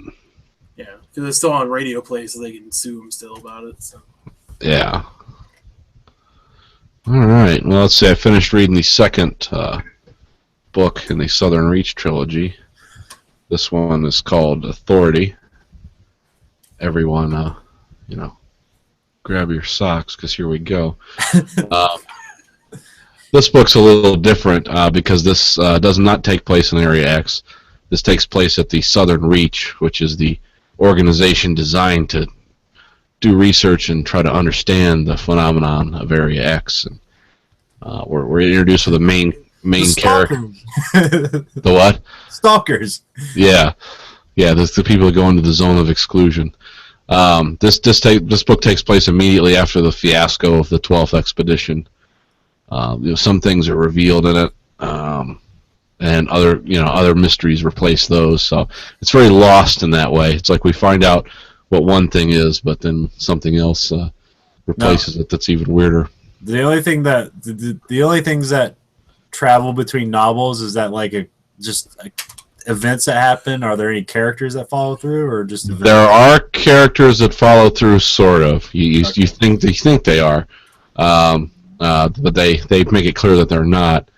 The main character in this novel is a guy named John Rodriguez, who at the Southern Reach, and he's appointed the new director. He's known as Control because it seems like a lot of people at the Southern Reach. And the thing about names in this whole trilogy, where people don't really have names, and there's actually a weird speech I'll get into a little bit later about names. The only character that makes an appearance from the first novel is the biologist who calls herself Ghostbird now, because that's what her husband called her, because he could never get she was always such an emotionally distant person, but because this isn't a spoiler-free review of this book, if you don't like to, if you want to read the book, don't listen to what we're about to say, because we find out that Ghostbird is like I'm going to use a Dune term and say she's like a golem of the Gola of the biologist. Like she's something that Area X created that's exactly like the biologist and has the biologist's memories, but she's not the biologist, and she knows she isn't. And she tells him that right away. Did you ever see that Jodie Foster movie based on the Carl Sagan novel? Yeah. Contact. kind of like that. Or in South Park terms, the ice cream shitting taco. Yep. Pretty much. Well, it's weird because the 12th expedition, of course, as we talked about the first book, it just ends in ruin, and everyone's either dead or going through some kind of change in Area X. Well, at the beginning of this novel, we're introduced to the Southern Reach and John Rodriguez, and the biologist, the anthropologist, and the surveyor were all found near or around their home somewhere. They didn't have no record of them coming back out of Area X, but they just appear in these places, and but then that's Control has a lot of different interviews and talks with Ghostbird, and he's kind of a disturbed man, and he sort of forms a weird relationship with her and accepts a lot of the things she says at face value, because what you find out about the Southern Reach is you think, well, in this book we're finally going to get down to some answers about what's really going on or whatever, but nobody knows what the fuck's going on. But they have some very strange conversations, and you find out about all the history of the Southern Reach, or at least a large portion of it, and some of the strange things they've done. Because one of the characters you meet, of course, John Rodriguez Control, he has to deal with Grace, who was the assistant director at the Southern Reach, and she's waiting for the actual director to return, who turns out to be the psychologist from the first expedition. That was actually the director of the Southern Reach, too. You don't find that out until this book. But because you're being introduced to the Southern Reach through John Rodriguez, he gets to talk to all the people that run the place. And one of the weirdest guys is a guy named Whitby. He's kind of like a guide. He talks to him a lot about the Southern Reach, and he introduces a weird term I'd never heard before, a French term, terroir, and he uses that to talk about the Southern Reach.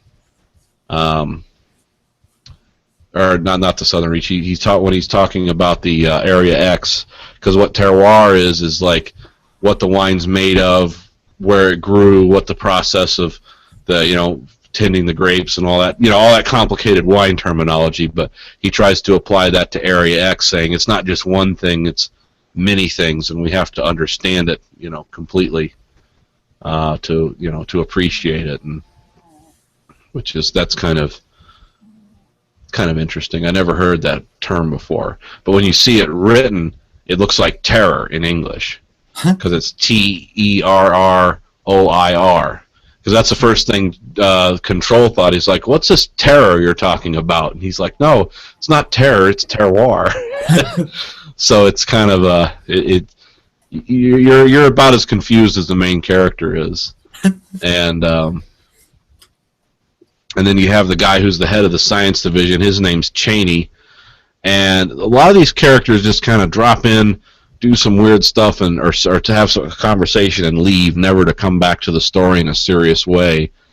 But Cheney, the first time the head of the science division, when they meet the director, because the Southern Reach is an organization that's in a lot of trouble, because fewer and fewer people want to work there or are willing to work there.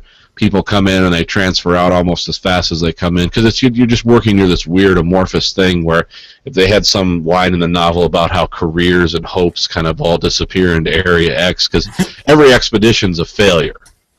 And you come to find out in this book, even the first expedition was a horrible failure. And but one of the first things when they have the graphical image on the novel, on the front of this novel, is a rabbit. It's a bunch of rabbits running around in a field, and which is like, that's sort of weird. What does that mean? And then they find out in the mid-'90s.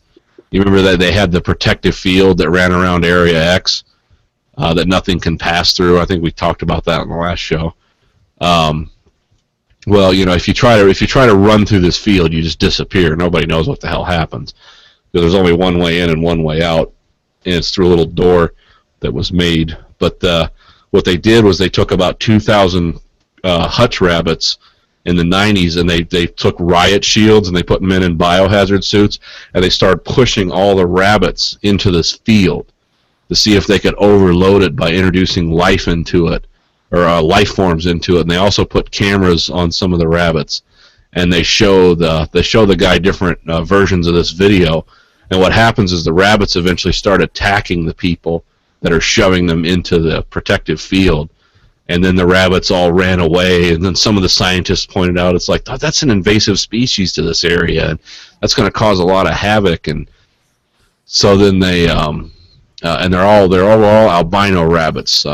I forget why, but anyway, it's just this weird image of the people pushing these rabbits into this field to see what would happen. And of course we find out because Control, he works for another organization called Central, which runs the Southern Reach. I assume that's a Central Intelligence Agency, but again, we don't really exactly know if this is America or some just other thing, where we're not really sure. But he's seen all the secret footage of what happened when Area X first formed, and he knows that an entire destroyer accidentally sailed into the protective field, and it destroyed an entire destroyer and all the people on it. So he's like, well, yeah, just pushing a couple rabbits into this thing isn't going to do any good. But of course, he couldn't say anything about it. So he's like, oh yeah, well, what happened there? And but it's things like that. Was there intentional to the destroyer, or just accidentally ran into the barrier? No, it ran into the barrier as it came down. Oh, they didn't know. They didn't see. You don't know the barrier's there until you run into it. They know where it is now because they've probed the edges of it. But yeah, it was just sailing in the ocean, and I forget what they were trying to determine what was happening to this one part of the country that became Area X, and it just sailed right into the field and didn't know it. And there was another ship there, and they just started taking video of what happened to it because it completely ripped it apart as it went through. There was like nothing left of it. But they but again, that was something that the public and none of these scientists see. That's a lot of the tiers of secrecy and deception that go on in this are pretty amazing too in this book. There's always like a wheels within wheels. There's something else going on, and but they talk about a lot of odd theories because when he's talking to the science people, he was like, so what do we know? Do you guys know anything? Because he's slowly finding out that they don't know anything about this. They try these different things. They send these expeditions in to the expedition members. They think there's been 12 expeditions when really there's been over 40. They've almost all ended in horror and death of one kind or another, but they keep feeding people into this place trying to understand it. Did you ever see the Horizon? Yeah, pretty it's like much. That every time. Kind of, yeah. Where we're going, we don't need eyes. Well, they talk about a lot of the weird theories because the first thing they talk about is like, well, when they shoved the rabbits into the field, it was like, what did you think that would do to Area X? And a lot of them were like, well, one guy was like, well, nothing. We don't think the field and Area X are related.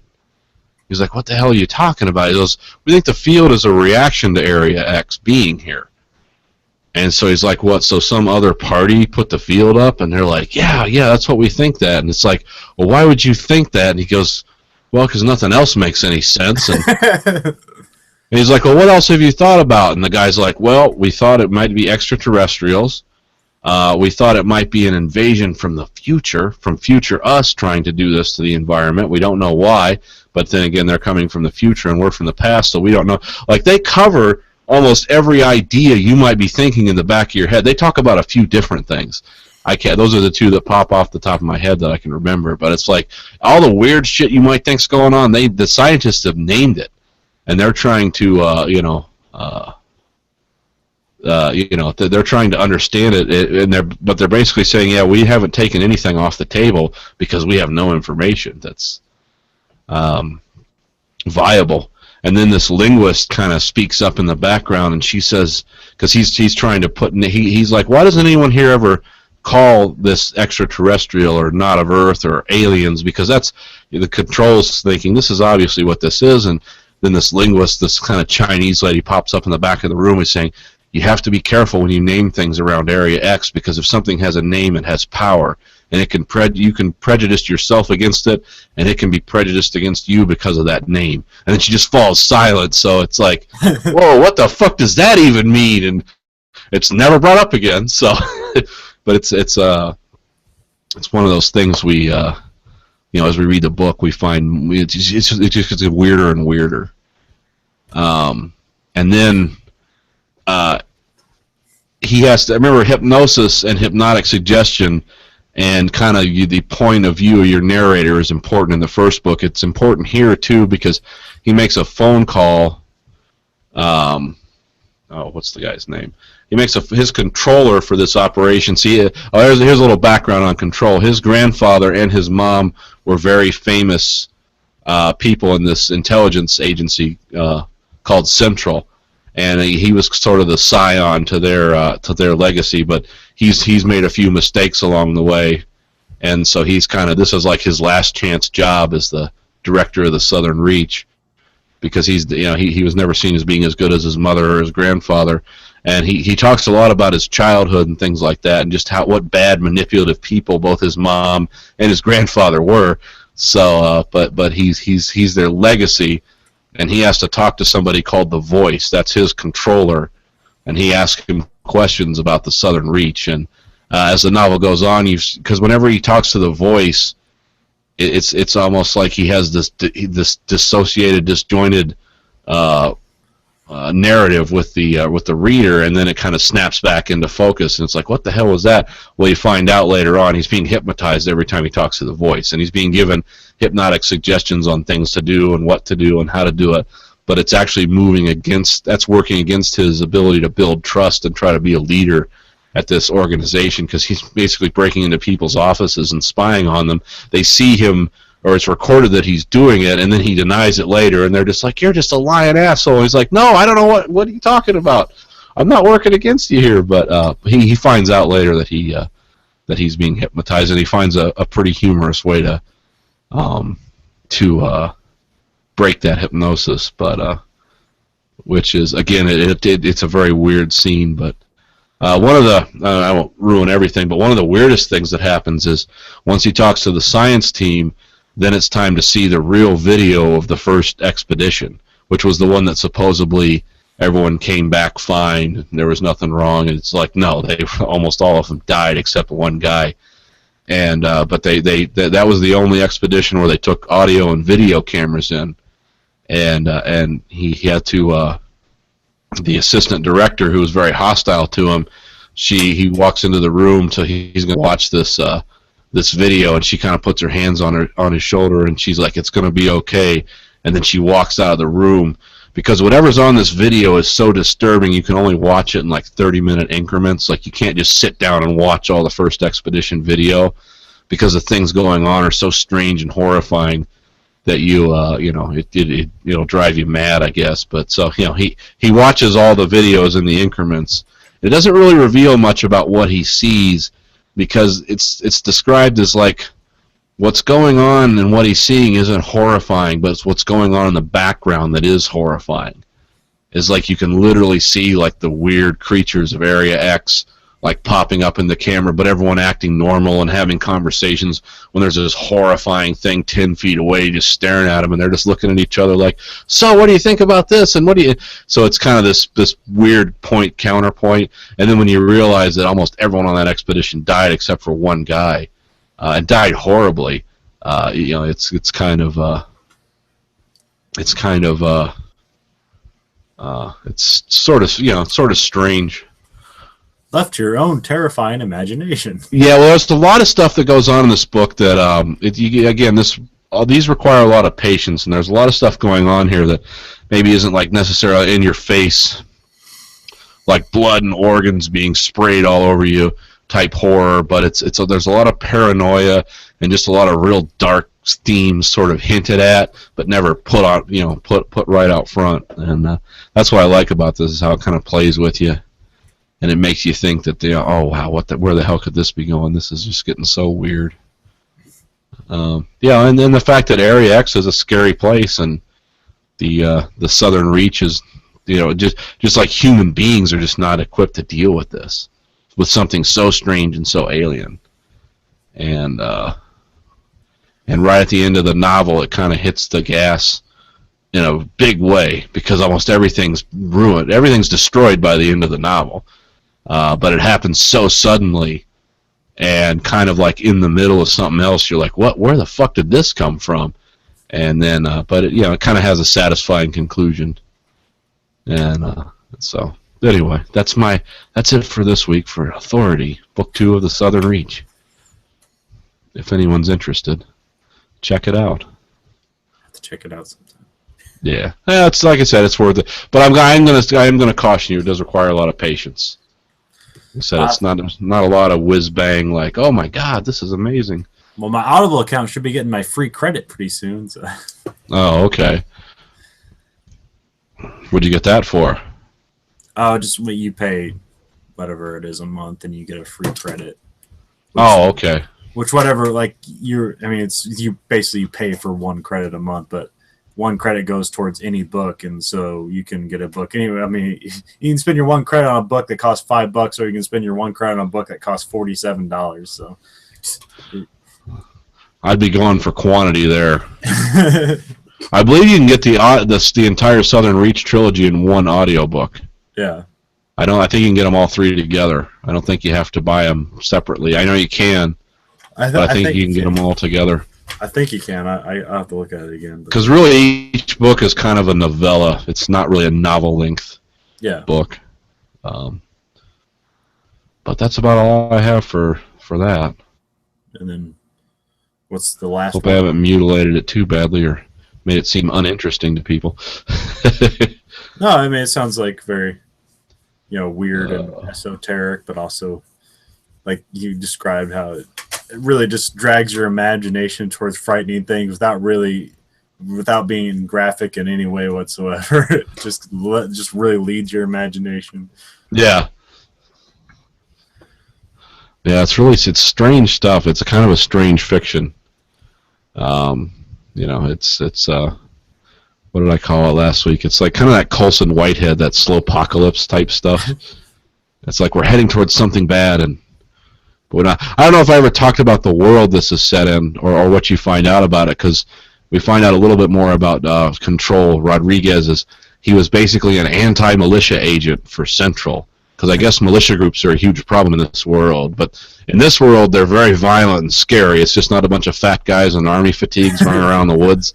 In the world of the Southern Reach, they're like scary anti-government groups that do really crazy shit all the time. So, because all the news is about militia groups and school shootings, so that's why he never watches the news anymore.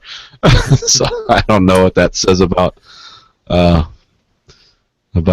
but Jeff Vandermeer is from Florida, so he probably has a very dark view of the world. Yeah. Well, this is kind of where this is set.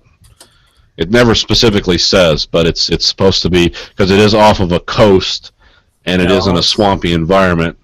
So it's Florida. Once you enter Florida, then all bets are off. Anything can happen. Yeah, you're in Area X when you enter Florida. Yeah, just like the guy that taunted alligators and jumped in a guy eating. Oh. You guys didn't hear Did that finally happen? Yeah, I vaguely heard something about it. Some jackass yesterday didn't even say if he was drunk. I'm assuming he probably was drunk or something. He just like, alligators, you're fucking stupid, and jumped in the lagoon with his girlfriend, and the alligators all fucking ate him. And so, fuck you, alligator. Show you who's boss. I bet you can't bite my dick off. Jesus. Oh man. It sounds like we lost a great human being. Awful. The cure for cancer. Will we ever? Yeah. Will we ever laugh again? Oh. Fucking Florida. No, did it ever? It's what they call the. Sorry. Going back to the book a little. Well, I'm trying to think of what they. Oh yeah, go ahead. Oh, does Zone X does it extend upwards of the sky? Like planes can't fly over it, or is it just on the ground?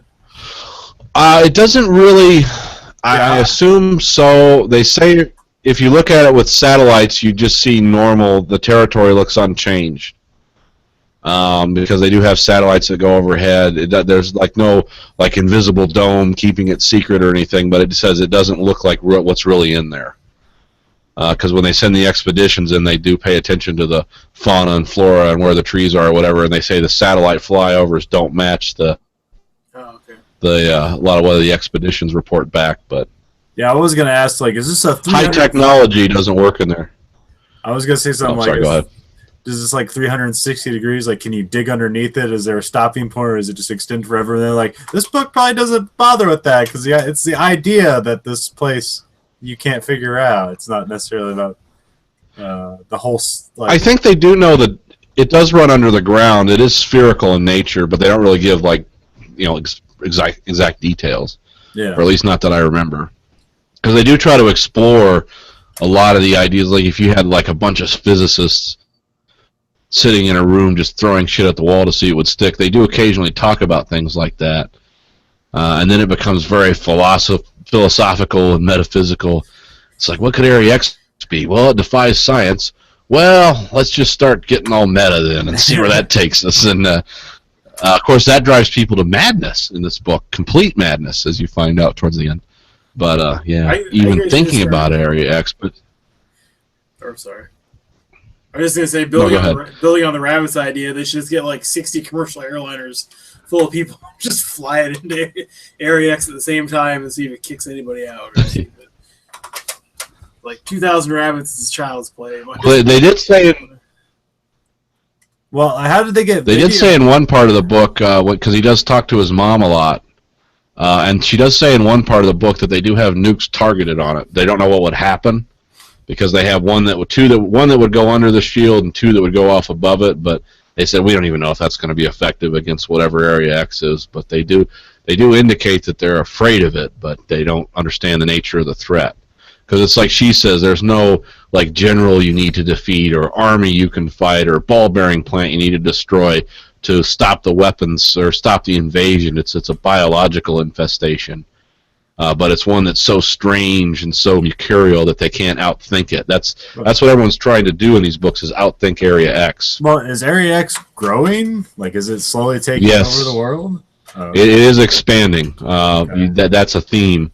But that's not very well known to many people. Because the larger government, by and large, this has been so compartmentalized for so long, a lot of people aren't even aware of what it is. Like, it's not a worldwide known phenomenon, or at least not one that's discussed a lot. There's always wars going on, and it's just people worrying about things. But yeah, pretty much. Well, the cover story is it was some kind of pollution. But the reason there's a huge army base outside of it is to make sure everyone's safe. And people came up with weird conspiracy theories about, they were testing weapons there and something got out of control or whatever. And the government just let those conspiracies run wild because the truth was a lot stranger than anything anyone could make up. So, but yeah, that's... Speaking of really weird, strange, stupid, I don't know, possibly made-up stories, there's this really weird post on Reddit. It's made up. I know. Okay. That's why I'm assuming, because I didn't even bother reading the entire thing just because it seems so fucking weird now. Because his story was so all over the place, and he kept putting all these random facts here and there in the story, like, oh yeah, I forgot to mention I was in the National Guard. Oh yeah, I forgot to mention this, and and it's like, yeah, it's kind of built like the way somebody likes really trying to get something out right away and really flustered to probably type and post stuff on the internet, but at the same time, it still seems completely unbelievable and stupid. Where it's like, oh yeah, I was a guard at a water bottling facility they're setting up, and it doesn't even fucking say what state, but it's like it's 100 degrees out, and I need to take a shit, and so I went in. And then fucking there's like for some reason like there's all these Japanese guys around because the Japanese corporation owns the place and they're putting in new machines every day and like nobody was around. Like I was the only one there. There's a couple of trucks just parked, but it was silent. Nobody was there. So I was going to the bathroom and I heard this weird sound or whatever. So I went down this corridor. It's all black. And I don't have a flashlight or anything except my light on my cell phone. And I see this guy's corpse hanging from his shoes on this pipe or whatever, just blood streaming down his face and fucking pooling on the floor, and is like, oh, I freak out and run the fuck out of there, and like, oh yeah, I forget I'm a fucking volunteer firefighter and in the National Guard and all this shit. And I know first aid, and it's like, so immediately you freak out when dead bodies around. So fucking goes like, yeah, they trained me to do that. I go back in there and I call 911 and stuff while I'm out there because I don't get any cell reception in there because it's all metal or some shit. And fucking then I can't find him again or whatever. I can't find anything because I just smelled blood the entire time in there, but I can't find anything. And then he's like, but it ruined my life or whatever. Because the whole tagline of this is don't drink bottled water. And it's like, if you have, please investigate it further or whatever. It's like, what the fuck is this story about? And like, it doesn't really mention anything about, he's like, they must have been drugging the water. It's not a story, it's just an internet post. I know, but it's like, creepypasta. It doesn't make any sense because it's like, at no point did he ever mention drinking any water from around there or bottled water. So how does this lead to don't drink bottled water? It doesn't. Don't drink Japanese businessmen. He like makes up all it, or seemingly makes up all this shit. Like, it's like I lost my job. I was, dishonorably discharged from the military for being on drugs, even though I'm not on drugs and all that like fucking shit. Yeah, it's fucking stupid. And this was the reason why. Yeah, I'd believe him.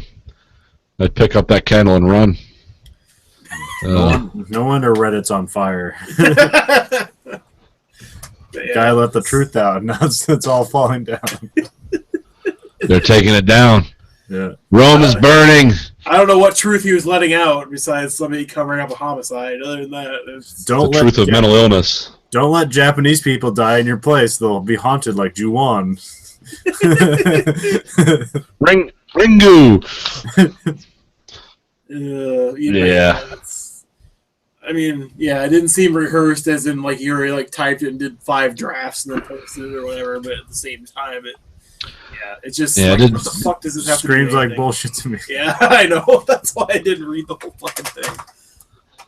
I lost what his. By the way, I won't mention my name, my unit, my city. Yeah, he doesn't mention any of that shit. I'll just give these vagues, and I'll just let you I'll say I was in these things and let you believe me, so you can add your own legitimacy to the story rather than me having to actually provide it.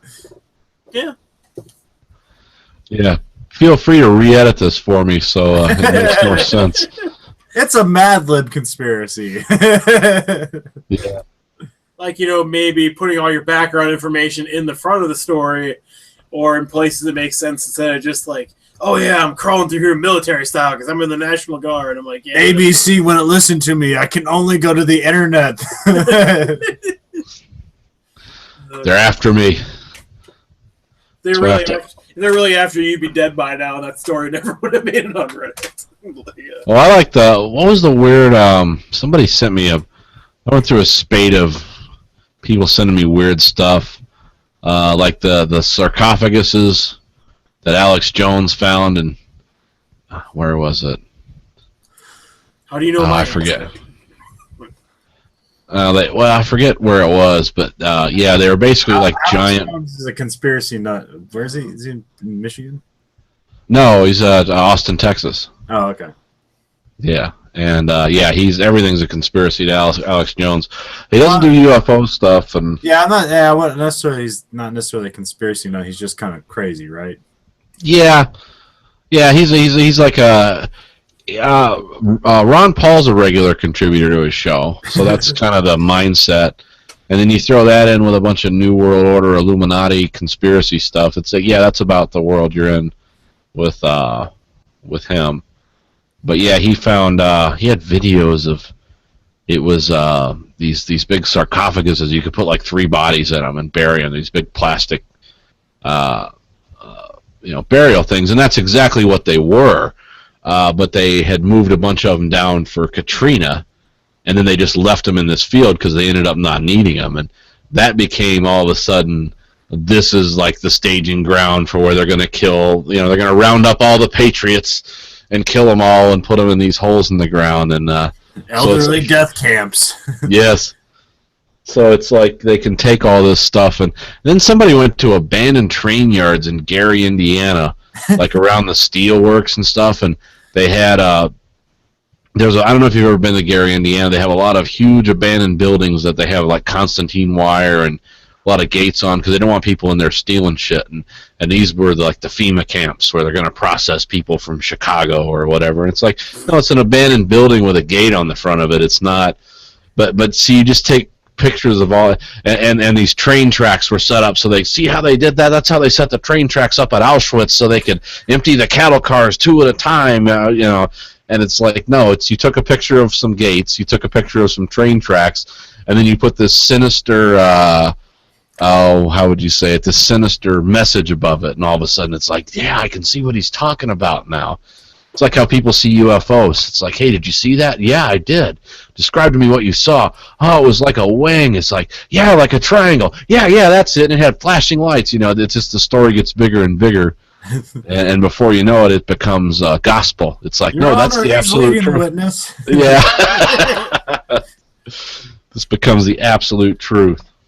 Did I mention this on the show at any point where there was some guy at work that talked about him and his friend believed in a Sandy Hook conspiracy or some fucking shit like that? We talked about the Sandy Hook conspiracy, but I didn't know you had a live human example of somebody who believes that.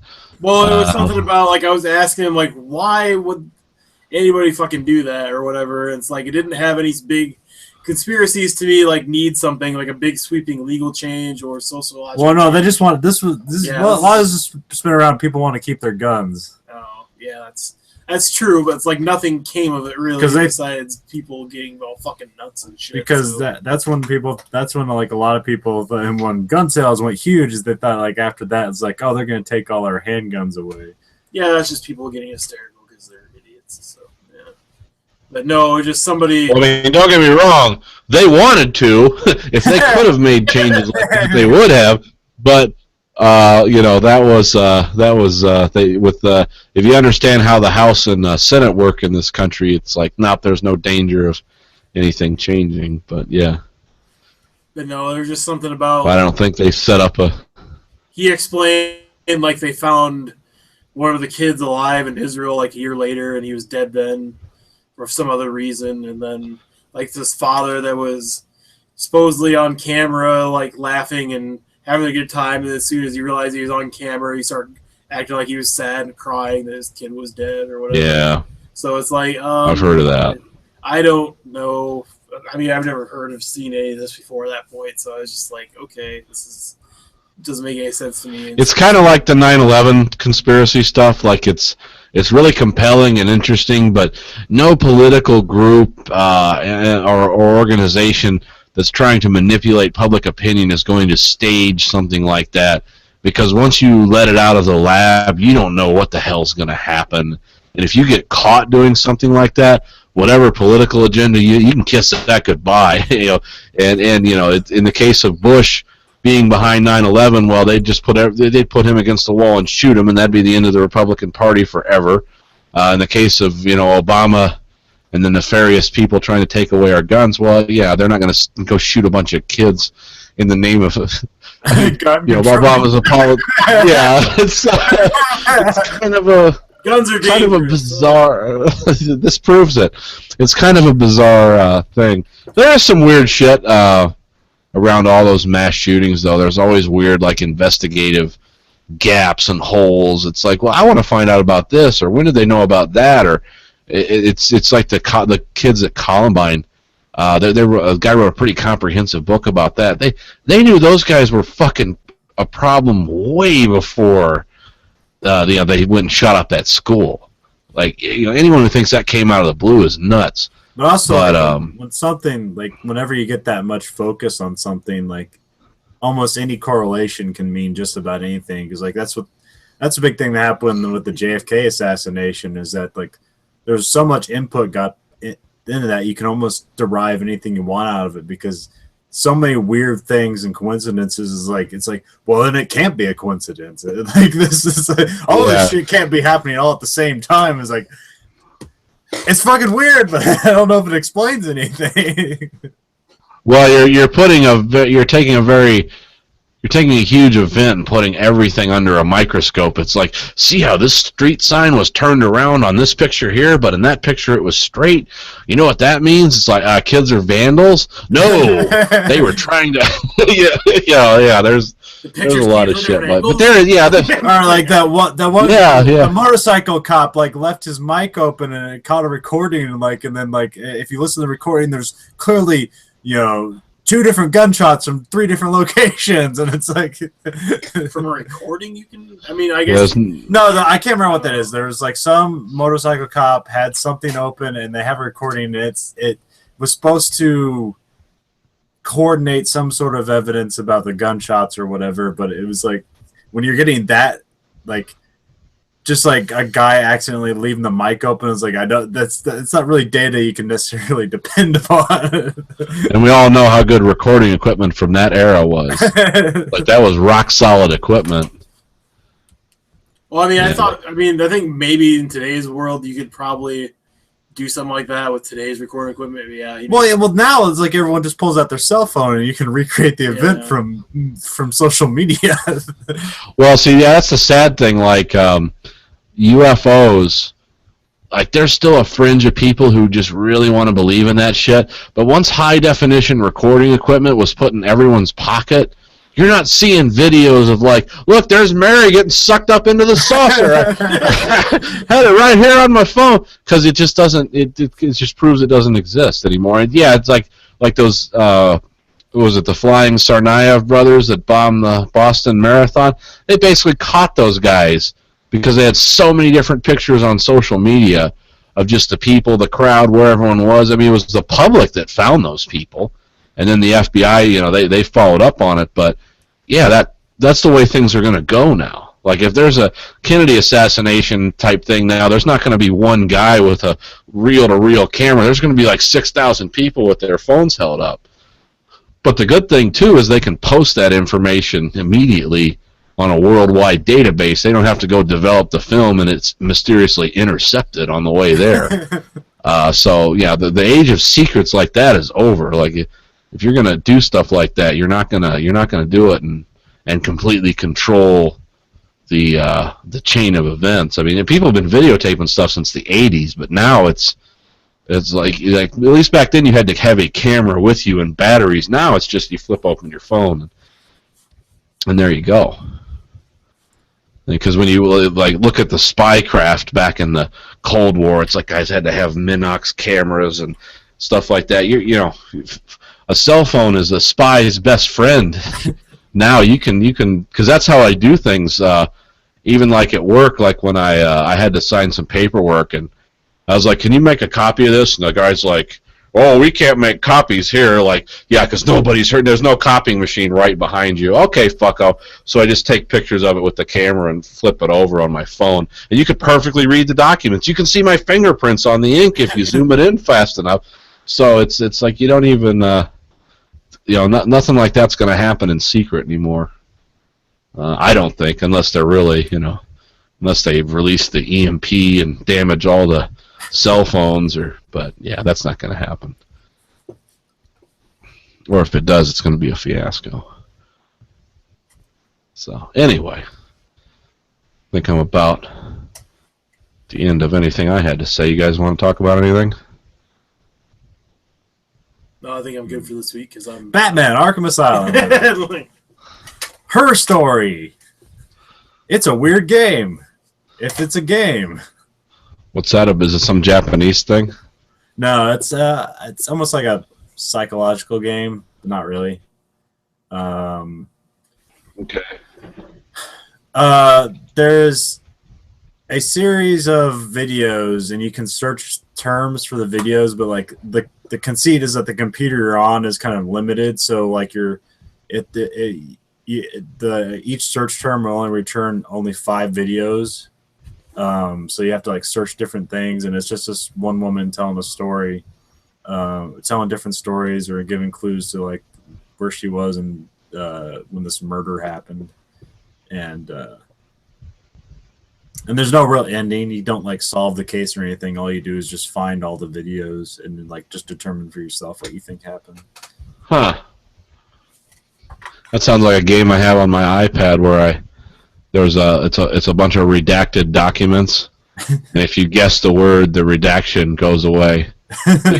Together the meaning. I forget what it's called. It's kind of a cool game. Huh? That'd be cool if it was real redacted on classified documents. No, it's kind of the backstory. She lives in some totalitarian society, and it's kind of like set in the 60s. It's sort of like an Orwell world, and but yeah, if you can guess the words, it'll you can solve or find out at least what happens to her. But yeah, this sounds very similar to that, only with video. Yeah, I mean the guy who did this, he did a game called he did a Silent Hill game called, I think it's called Shattered Memories, where it like you answered a bunch of like psychological questions, and then that changed how the game like directed towards you. I heard that game was really cool, but it was on the Wii, so nobody ever played it. No, okay. I wouldn't. Safe to say, no one in America's heard of that.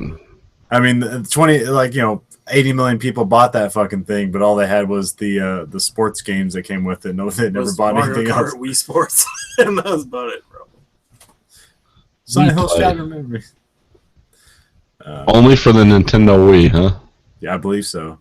Well, that's strange. They could probably put it out for other things now. Yeah. Oh yeah, Xbox One is now it will have backwards compatibility with 360 games. Oh, that's good news.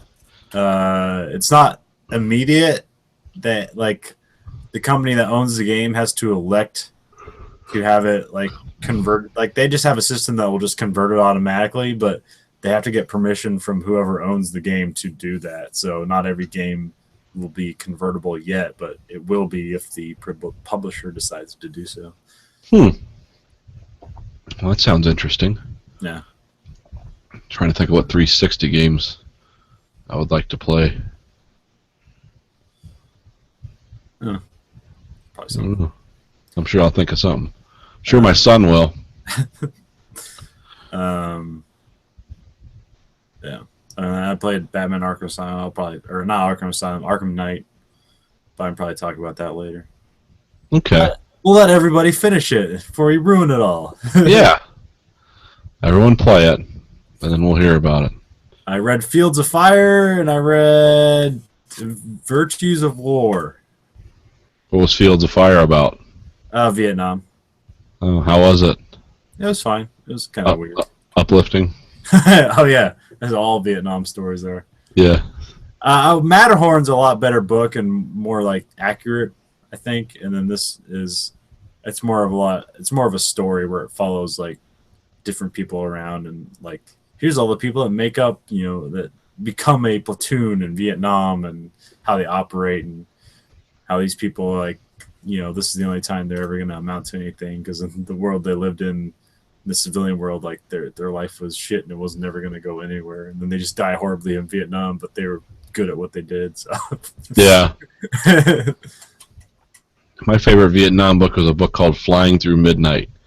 It was about the Spectre gunships and the first attempts at night vision, because what their job was to fly along the Ho Chi Minh Trail using night vision detecting equipment and shoot anyone that was on the Ho Chi Minh Trail, because they were told that these people were smuggling weapons and doing things like that. Found out later they were shooting a bunch of farmers and stuff, running their oxen to the you know, wherever they were doing. But he described the because a lot of that stuff went on in the 70s, and he described like the place where they had their plane service as like, this is the world of the 80s in here, and because they had computers and all this technology, and you know, because their night vision equipment that was mounted on the plane was like top secret, like nobody knew we had stuff like that, and but all it showed up was because it was a real tiny screen, and it just showed these kind of amorphous red blobs when it would pick up people on the Ho Chi Minh Trail, and but yeah, these guys had some definitely felt horrible when they later found out what they were doing, but they didn't know at the time. At the time, they thought they were stopping the communists from, you know, bringing, you know, weapons down from, you know, wherever that went. But yeah, that was an interesting book. Kind of so I had no idea they had technology like that even in the early 70s. Oh yeah. It required a lot of work to keep it running. Because it was because it ran off software. It actually was one of the first things that like it emulated an image through the equipment, and they had to make a program so that it would present it on that screen so a guy could interpret it. It was one of the first things that was done like that. Because before then it would just be like, oh, if the red corner in the X kind of glows amber, you know, triangulate that with this, and this will give you the position. Whereas this just did that. Or just be a constant printout of data points. It's like, what's this correlate to? Yeah, hold on, let me interpret this like you're reading a stock ticker. Yeah, no, this was actually that was an interesting book. I don't know how much you learned about the Vietnam War. I learned a lot about the Spectre gunship, but yeah, I imagine you don't learn much about Vietnam from the air. Yeah. It seemed like a good place to view it from. These people, when they were done, all their arms and legs still attached. Let's go home, boys. I'm going to tell my kids about this video game thing we played. It's called Shoot the Farmer. Have you played Pac-Man? No, I played a first-person shooter. What's that? It's like the future will understand. Yeah, so later on when they see their grandkids playing Call of Duty with the Spectre gunship, they're like, I killed real people that way. They're like, I didn't realize that the Spectre gunship, like if it pitched more than a few degrees, one of the guns could run on. Like the proportioning system that shut off the gun, it could actually just run. It could free fire. and then you had to go pull some switch that would actually lock the barrel up. They were talking about, but some guy had to get up and run and go do this. Like, it wasn't automatic. But they said they worked it out so later on they didn't have that problem, because the Spectre gunship was a relatively new piece of technology at that time. So, but yeah, it's an interesting book. It's called Flying Through Midnight. Like I said, not much of an infantryman's tale, but kind of a tale of technical wizardry meets what do you call that? War crimes? Killing civilians. Yeah. Well, they didn't know for sure, but they were told by some guys who worked. Well, I mean, for, the Ho Chi Minh Trail was a real thing, and that's how they were getting supplies, as far as you know. Well, no, he was told, because he didn't find out till years later. He always sort of suspected, but what was that thing the CIA was doing where they'd go kill the communists? It was very famous because it was highly illegal. It had a name. It was like thing like in Charlie the Wilson's Falcon. War? Oh. I just remember thinking Charlie Wilson's War, like the guy took typewriters and like he sold them to like a unit, and then like some communist guy would buy a typewriter, but it had C4 inside, and he would just like follow the guy back to his thing and then just blow it up and kill all the communist sympathizers.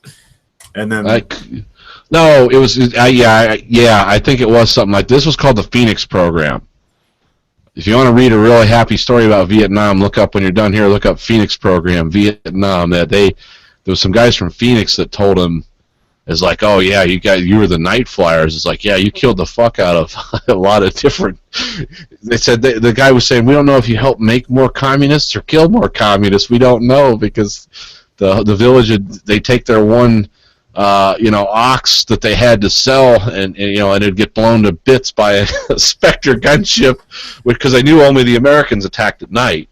And so he said, yeah, we don't know if you were recruiting for the communists or trying to kill them, but because in that village they'd have to go to the communists because they didn't have any food to eat because their ox got blown to shit. But yeah. All right. Well, anyway, this week for the American Greed Factory podcast, this is Nathan. This is Conlon. This is Nader. Goodbye, America. Oh, wow.